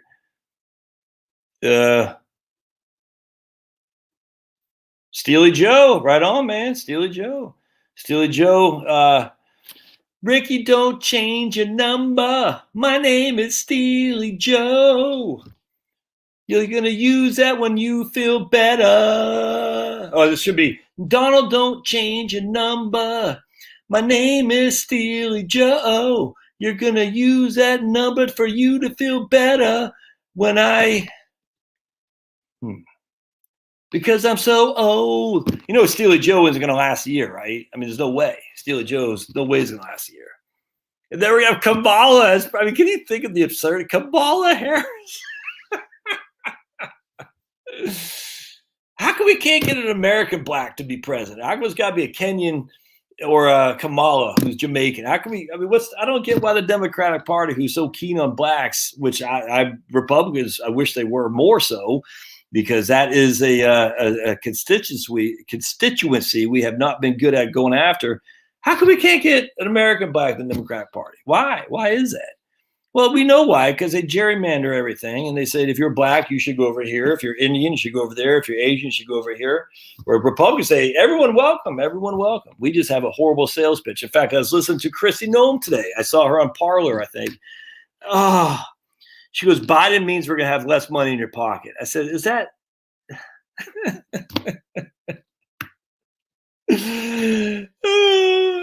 Biden presidency means you have less money in your pocket. I was like, oh. That made sense, Christy, under the Laffer curve days. That doesn't make sense anymore. I just don't. Can we stop with this? Ah, the day of calling the Democrats tax and spend, it just doesn't have the same effect. It's like when the Democrats say the Republicans are going to kick Granny off Medicare. It's just a silly. I mean, the Democrats keep doing it. It's embarrassing. It's like the Republicans, the Democrats are going to tax you. And it's just like, you have to have people concerned about taxation to begin with who are going to be worried about paying more taxes. And a lot of Americans aren't that concerned because they don't think they pay taxes. Why? Because they get refunds back. It's nuts. Come on, Mushki. Mushki says if the fair and safe and clean election is allowed to stand, America doesn't exist anymore. No, come on. That's defeatist stuff, man. I'm telling you, sometimes there's, I don't know how to say, Pyrrhic victories. Look, man, at the end of the day, I like a Republican Party that's got guts and gusto. I do not like a staid, and I got to tell you, at the end of the day, the reason I wasn't for Trump in the primary of 2015 and going into 2016, because I was disillusioned with Schwarzenegger, because Schwarzenegger turned out to be a big green hypocrite freak. And I said, Trump kind of reminds me a lot of that. And I was like, I was nervous about him. He spoke the right things, right? But I was nervous. I said, I don't know. And he showed out to be better. His governance over this last year has really set me back on him, though. I still love him, still vote for him. I'm still 100% MAGA, but MAGA not for him. I'm MAGA for the movement, if that makes sense. No cult personality here. It's for the movement of MAGA, populism. And Trump dropped the ball when we needed him most. And I know people get mad about that. They said, what could he have done? Well, he could have done more. He just could have. And we have Fauci because of Trump and Trump and Pence. Anyway, the point was the Republicans were so worried about losing and making enemies in 2020 that they did not act in a very ambitious way. They just wanted to basically, sit on the ball. Play the four corners offense of Dean Smith days at UNC, run out the clock. And Trump, like my man Anomaly says, Trump's the biggest vaccine salesman the history has ever seen. I couldn't agree more. It's like I don't understand. And I just think that I think, at the end of the day, you got to call a spade a spade. Fauci is in charge and Trump allowed that to happen. And Trump allowed Jeff Sessions to be AG. Trump allowed Rosenstein. I mean, there's a lot of things that Trump did that it falls on him. He's a leader, man. And at the end of the day, you got to say the Republican Party in some ways was neutered because we didn't want to affect what we thought was going to be Trump, winning, going away. And to be honest with you, we all know what happened. But being as it may, I like a feisty Republican Party. I like when the Democrats revert back to calling us racist and bigots and homophobes and all that stuff, because we know it's not true. I liked when the Tea Party was protesting John Lewis and Nancy Pelosi and all these clowns, and John Lewis said, they're racist, they're using the N-word. There's no evidence of that whatsoever. You're doing something right when they're doing that. When they're reverting, going back to calling you these bad names, that's when you're doing something right. And Trump was getting it. I get it 100%. I mean, I was completely on board the Trump train, but the Republican Party is going to be a different party now. It's going to be feisty. Josh Hawley is going to be – I freaking love what he's doing without question. Tom Cotton, love it. I don't want it coming from the Senate, though. I need it coming from the governors. Chris Noem, I'm not convinced. DeSantis, yep, 100%. The governors, I'm not convinced, though. We don't have that many. If Brian Kemp would have been on the list, but I don't know what the hell happened. I don't know. Everyone says he's bought out by the commies. I don't think so at all. I just think a lot of Republicans, conservatives are rule followers by nature. They just follow the rules. And Brian Kemp said the rule says this is how it has to be. And I'm saying, but the other side doesn't follow the rules. So anytime you follow the rules, you're basically, you're being freaking Lenin. What Lenin said, you're selling the rope for them to hang you with. And that's what I feel a lot of Republicans do. Well, the rules say, as the Democrats will use those rules to hang with, Republicans need to resaw Alinsky, that we need to get involved in the rules of radicals and be that way, because that has been very effective for the Democrats for five decades, without question. And we need to get some of that in there. And we're going to take some losses now. But I think the Democrats took losses big time. I mean, look, for 12 years, they didn't come close to the White House. And yet the march of statism was going. I mean, look at that, man. For 12 years, the Democrats didn't come close to the White House. And then from 68 to 74, no, 68 to 76. So basically over 20 years, 24 years, the Democrats had 4 years of the White House. That's it. And yet during those times, the EPA came, affirmative action came, freaking OSHA, all this stuff came. You see what I'm saying? Illegal immigration was legalized under Reagan. Tax increases, a war for George H.W. Bush. I mean, just the government grew and grew and grew, even though the Republican Party, it wasn't even close. None of those elections were close. Nixon won going away in 68, one killed him in 72. Reagan, freaking what's his name? Ford just barely lost in 76. Reagan smoked him in 80, smoked him in 84. Bush smoked him in 88, the caucus. And what happened? The incremental victories of the left continued, even though they were losing big time. We got to get in that mode of saying, 2 steps forward, sometimes it can be 2 steps back, but we still got to be moving forward, if not holding the ground. And we haven't held the ground because we've been too afraid. We've been too following the rules. And now I guess the rules, we're not playing rules for us, but not for thee. And we got to get in the game. And the feisty Republican Party is a good Republican Party. And I think Trump lit the fuse under the butt of many Republicans, myself included, say, what you've been doing has been losing. Now let's learn how to win. And Trump showed us how to win. I'm stoked, man. I'm not going to lie to you. I'm stoked. I could not be more fired up, man. I'm telling you. I think we'll see what happens on Tuesday. We'll do another video on that. But I'm pretty fired up. The Democrats always overshoot. The Republicans they'll lose an inch, but will gain 2 feet. I truly believe that to happen.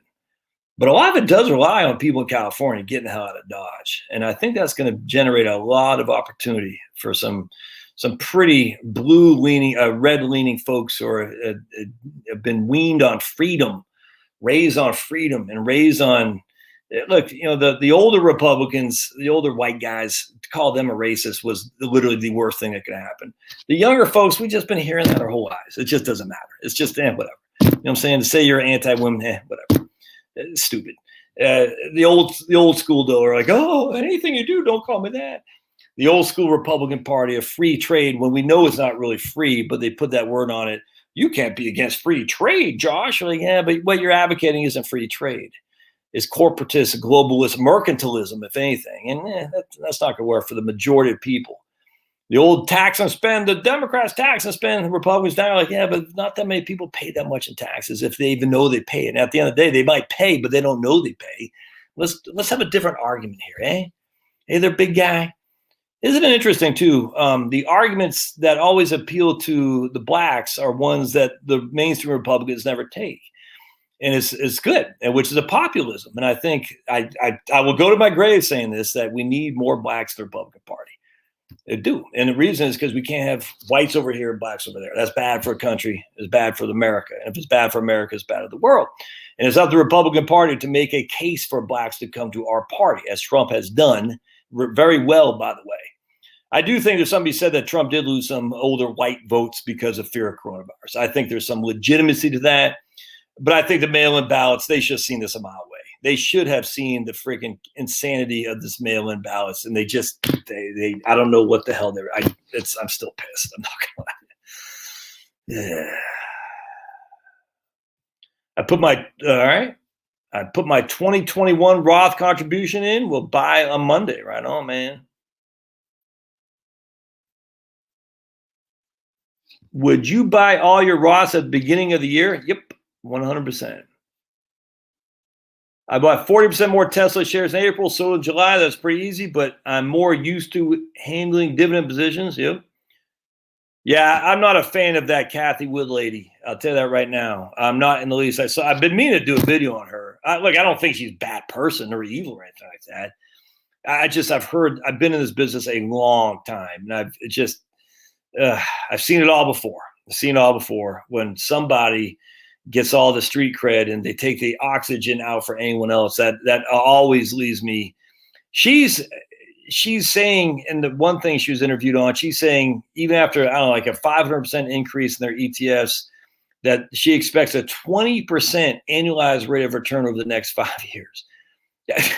If I was like, how does she? Is she an insurance salesman? Because only other people who can talk like that are insurance salesmen. I don't know how anyone could say that. It's crazy to me. Literally, if you ask any advisor what they expect the rates of returns will be over 5 years, they can't. I don't understand that. How you could get away with saying that? It's nuts. And I don't want them to be regulated. I'm just saying, in my business, and I'm no longer licensed. I've given that up many moons ago. And even here, though, I still, if I said you can get people with SEC would be on me like white on rice. I was like, how does she get away with saying that? It's crazy. One law for them and one law for us, man. Trust me, as someone who's been in the business for a long time, the business doesn't care about the little guy. The business cares about the big guy. And right now, the big guy is Kathy Wood and ARK for making clicks for Bloomberg and stuff. And I find it to be scary. Will she get 20% rates of return over the next 5 years compounded? No, it's not happening, man. Prove me wrong. That's fine. To go that route, because I find that to be either people haven't followed, they don't pay much mind to the market. They just pay much mind to the pomp and circumstance. Oh, Mary had party lines. You had two in Connecticut, huh, Mary? Oh no, you're in Massachusetts. Yeah, we got Bernie, Texas in the house, man. Bernie, Texas. Marty, 75% cash, 25% IRA, enough to match my Social Security, live in an RV. Nothing wrong with that, buddy. Presage, not prescient. Ooh, so I'm being corrected. But I appreciate it. Presage? I never heard that. Presage? Foretell or omen? No, I thought prescient was foretell. I'm confused. Mushke, my retirement made 13.5%. I'm hoping to retire this year or next. Are you saying I should take the profit, save cash, and live off until I get the pension and Social Security?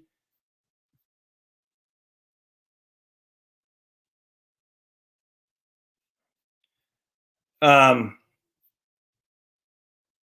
love Ron Paul. I love Ron Paul for most parts. I'm a big fan of. I like Rand Paul a little bit more. Let's put it that way. But a big fan of Ron Paul. Always have been, absolutely. Digital currency, we do need to worry about that 100%. Jill, look, I get it. But when the situation came, we needed freedom to rule, and he dropped the ball because Trump is a germaphobe, man.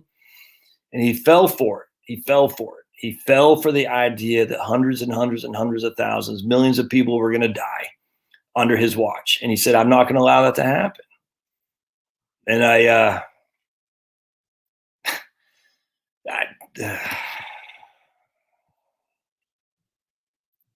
yeah, no, I agree. Paul Ryan, I'm not trying to bash on Trump.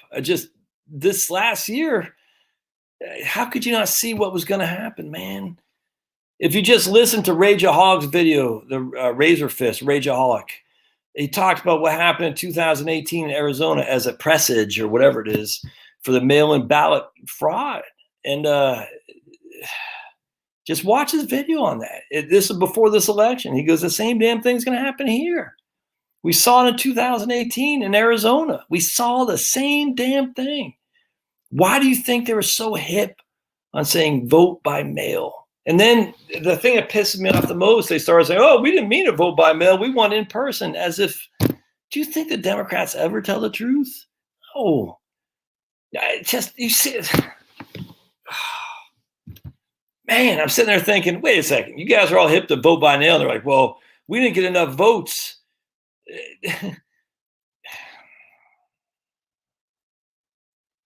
Well, and the thing with Ryan is that they thought this were Trump. They listened to the freaking media, man.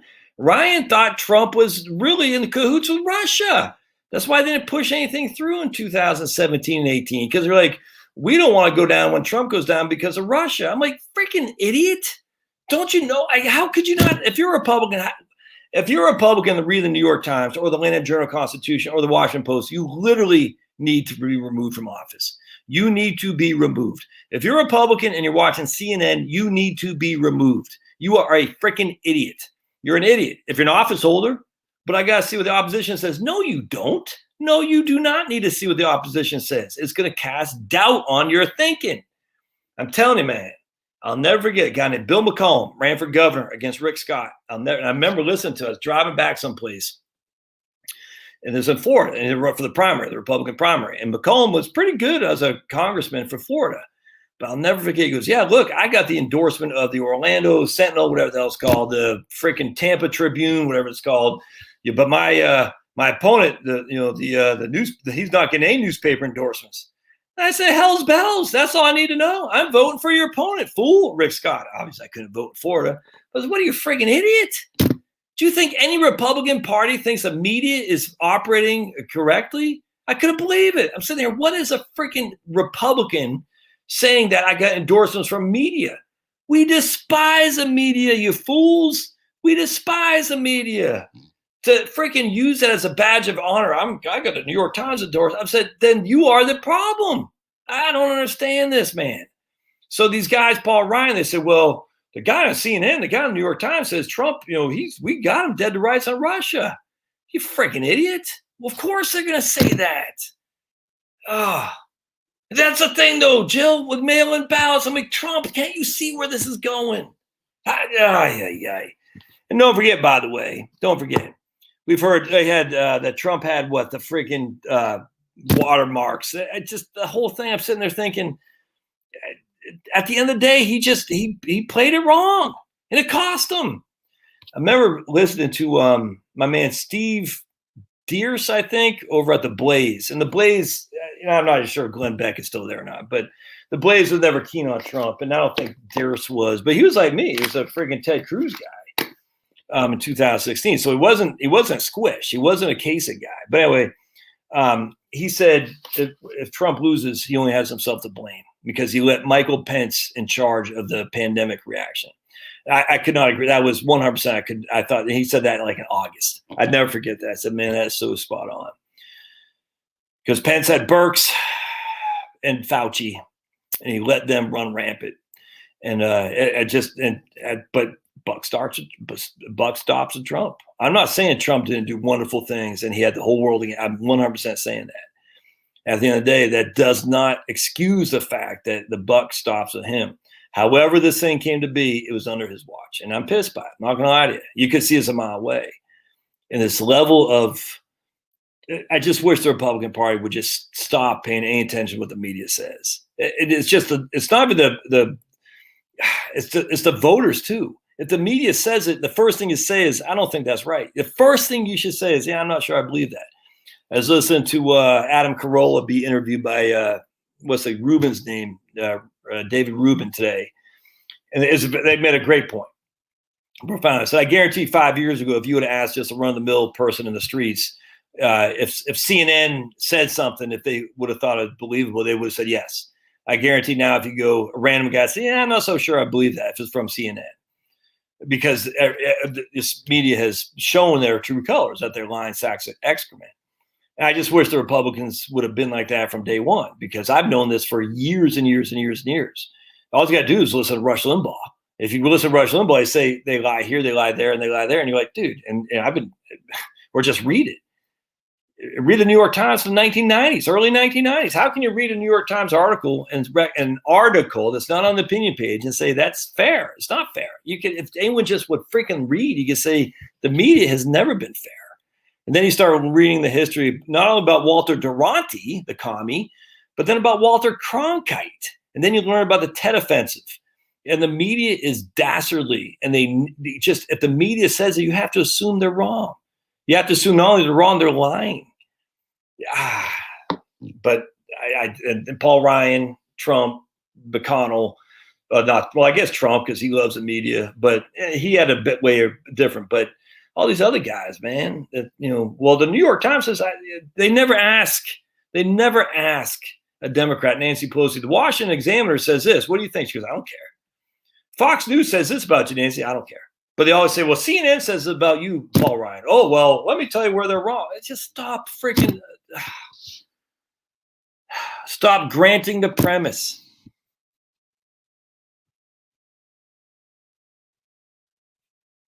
I will give McConnell the kudos though for getting the judges through. That was fantastic, man.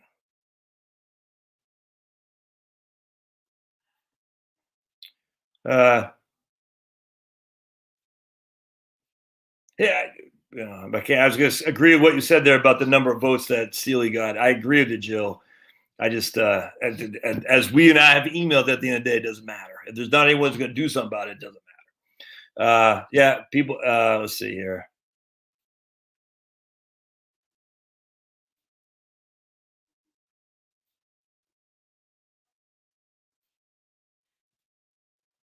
Can't retire here.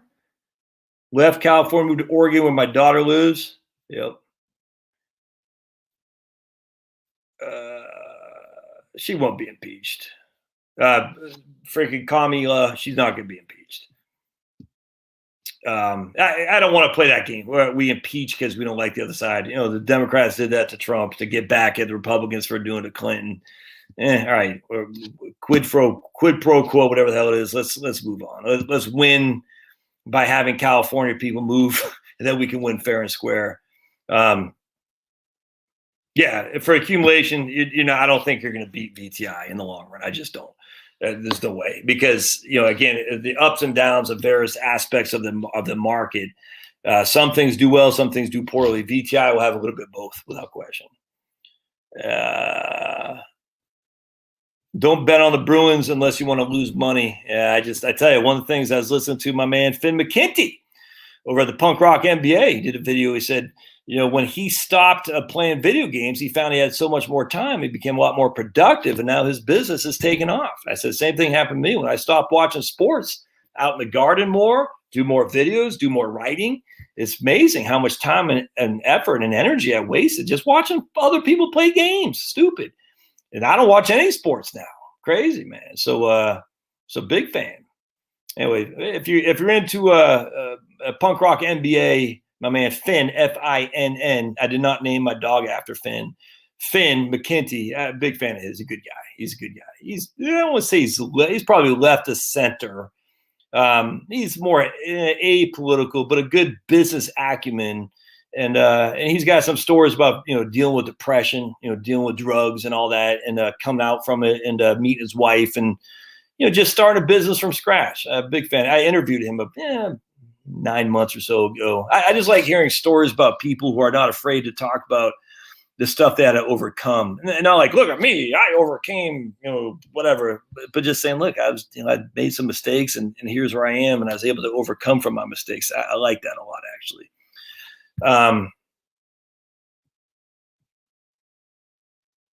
Who would downvote me, Josh? Tons of people do. I got a guy I had a lady today. What was she saying? Oh, that's what it was. It was on a video my man Nick Johnson put about unboxing Maine. So I commented, I said, the two state birds of Maine, black horseflies and mosquitoes. And I said, she comments like cussing me out. I'm not from Maine. I don't know anything about Maine. You just think you're better than us, blah, blah, blah. I was like, holy crap. I told her, I said, man, relax, Francis. And I was like, geez, Louise, pipe down, Piper. That's funny. It's like, hey. So anyway, people always will downvote you for whatever. It's fun. I typically don't downvote people. I just look kind of like if someone's spewing liberal stuff, I just move on. I don't care. Where is Pablo? Pablo and Finnegan are in training, Sue. All right, so they've been there since 2 Sundays ago, and man, I cannot tell you how much we miss those guys. It's nuts how much we miss them. I don't have the discipline. I'm not a disciplinarian to train them, and Pablo just barks at everybody. We got to stop that. And then and Finn is new and he's a puppy, so Charlotte had a friend who had used these people out in Gainesville, Georgia, to train his dog, and he loved it, or her dog. And we said we're going to do the same thing. So Finney and Pablo are in training right now, and we're hoping to get them here the next couple of days because we miss them so much. Oh my goodness. All we've been doing is going through our phones and watching videos and old videos of Pablo and pictures and stuff and Finney. I can't wait. They still got their Christmas stockings up. Anyway. All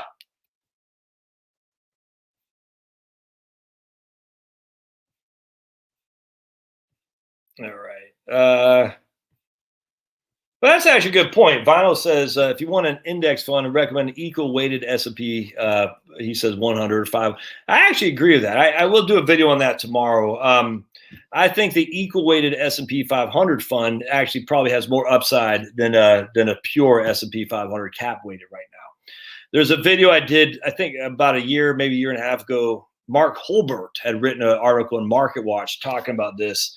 The equal-weighted S&P 500 smoked the cap-weighted S&P 500 in the aughts, but then it got smoked by the cap-weighted S&P 500 in the teens. And he kind of went back and he said over a time frame, the equal-weighted underperforms the cap-weighted. And the reason for that is because momentum. There is momentum runs, and the cap-weighted means the higher the momentum, the higher the cap is, and the higher the momentum is, the higher the cap is. That happens until the down kicks in, and then you got a couple of years of pain like we saw in 2001 and 2. So I actually think the equal weight is probably a good way to look at that. I'm glad you brought that up, Vinyl. Every now and again, my Connecticut Vinyl shows up with some good stuff. Just joking you. Sue says she was in California, glad to leave there, rather deal with a cold. Right on, Sue. That's the way to go, man. Anyway, so I will have to do a video on that, Vinyl. That's a good point. I think that will lead you to more small, mid-size, and value stocks and under appreciated stocks relative to the cap-weighted S&P 500. All right, so been 2 hours here. Let's just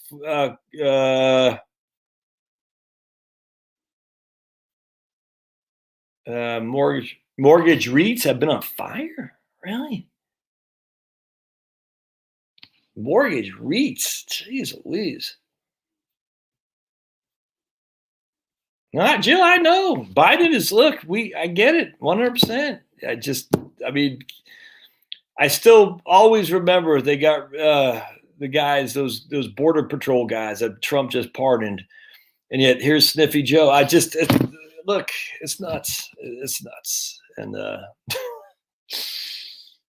but it can't just be one guy. It's got to be more than that. And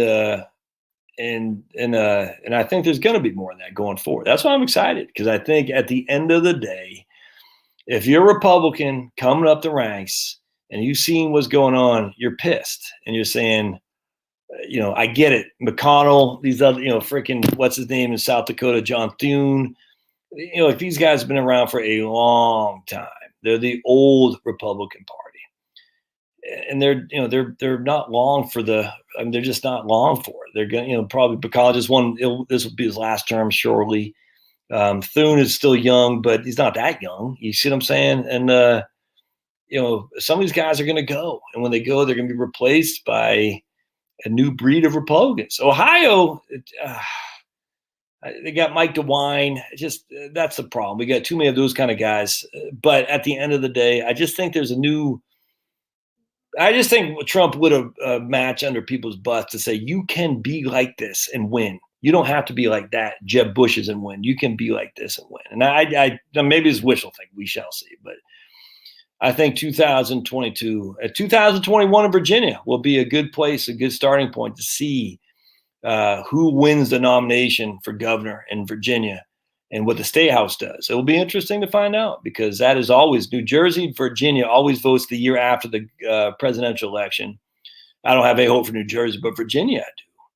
And we shall see. And if Virginia can right the ship like they did in 1993 with George Allen, and like they did in 2009 with Bob McDonnell, he turned out to be kind of creepy, but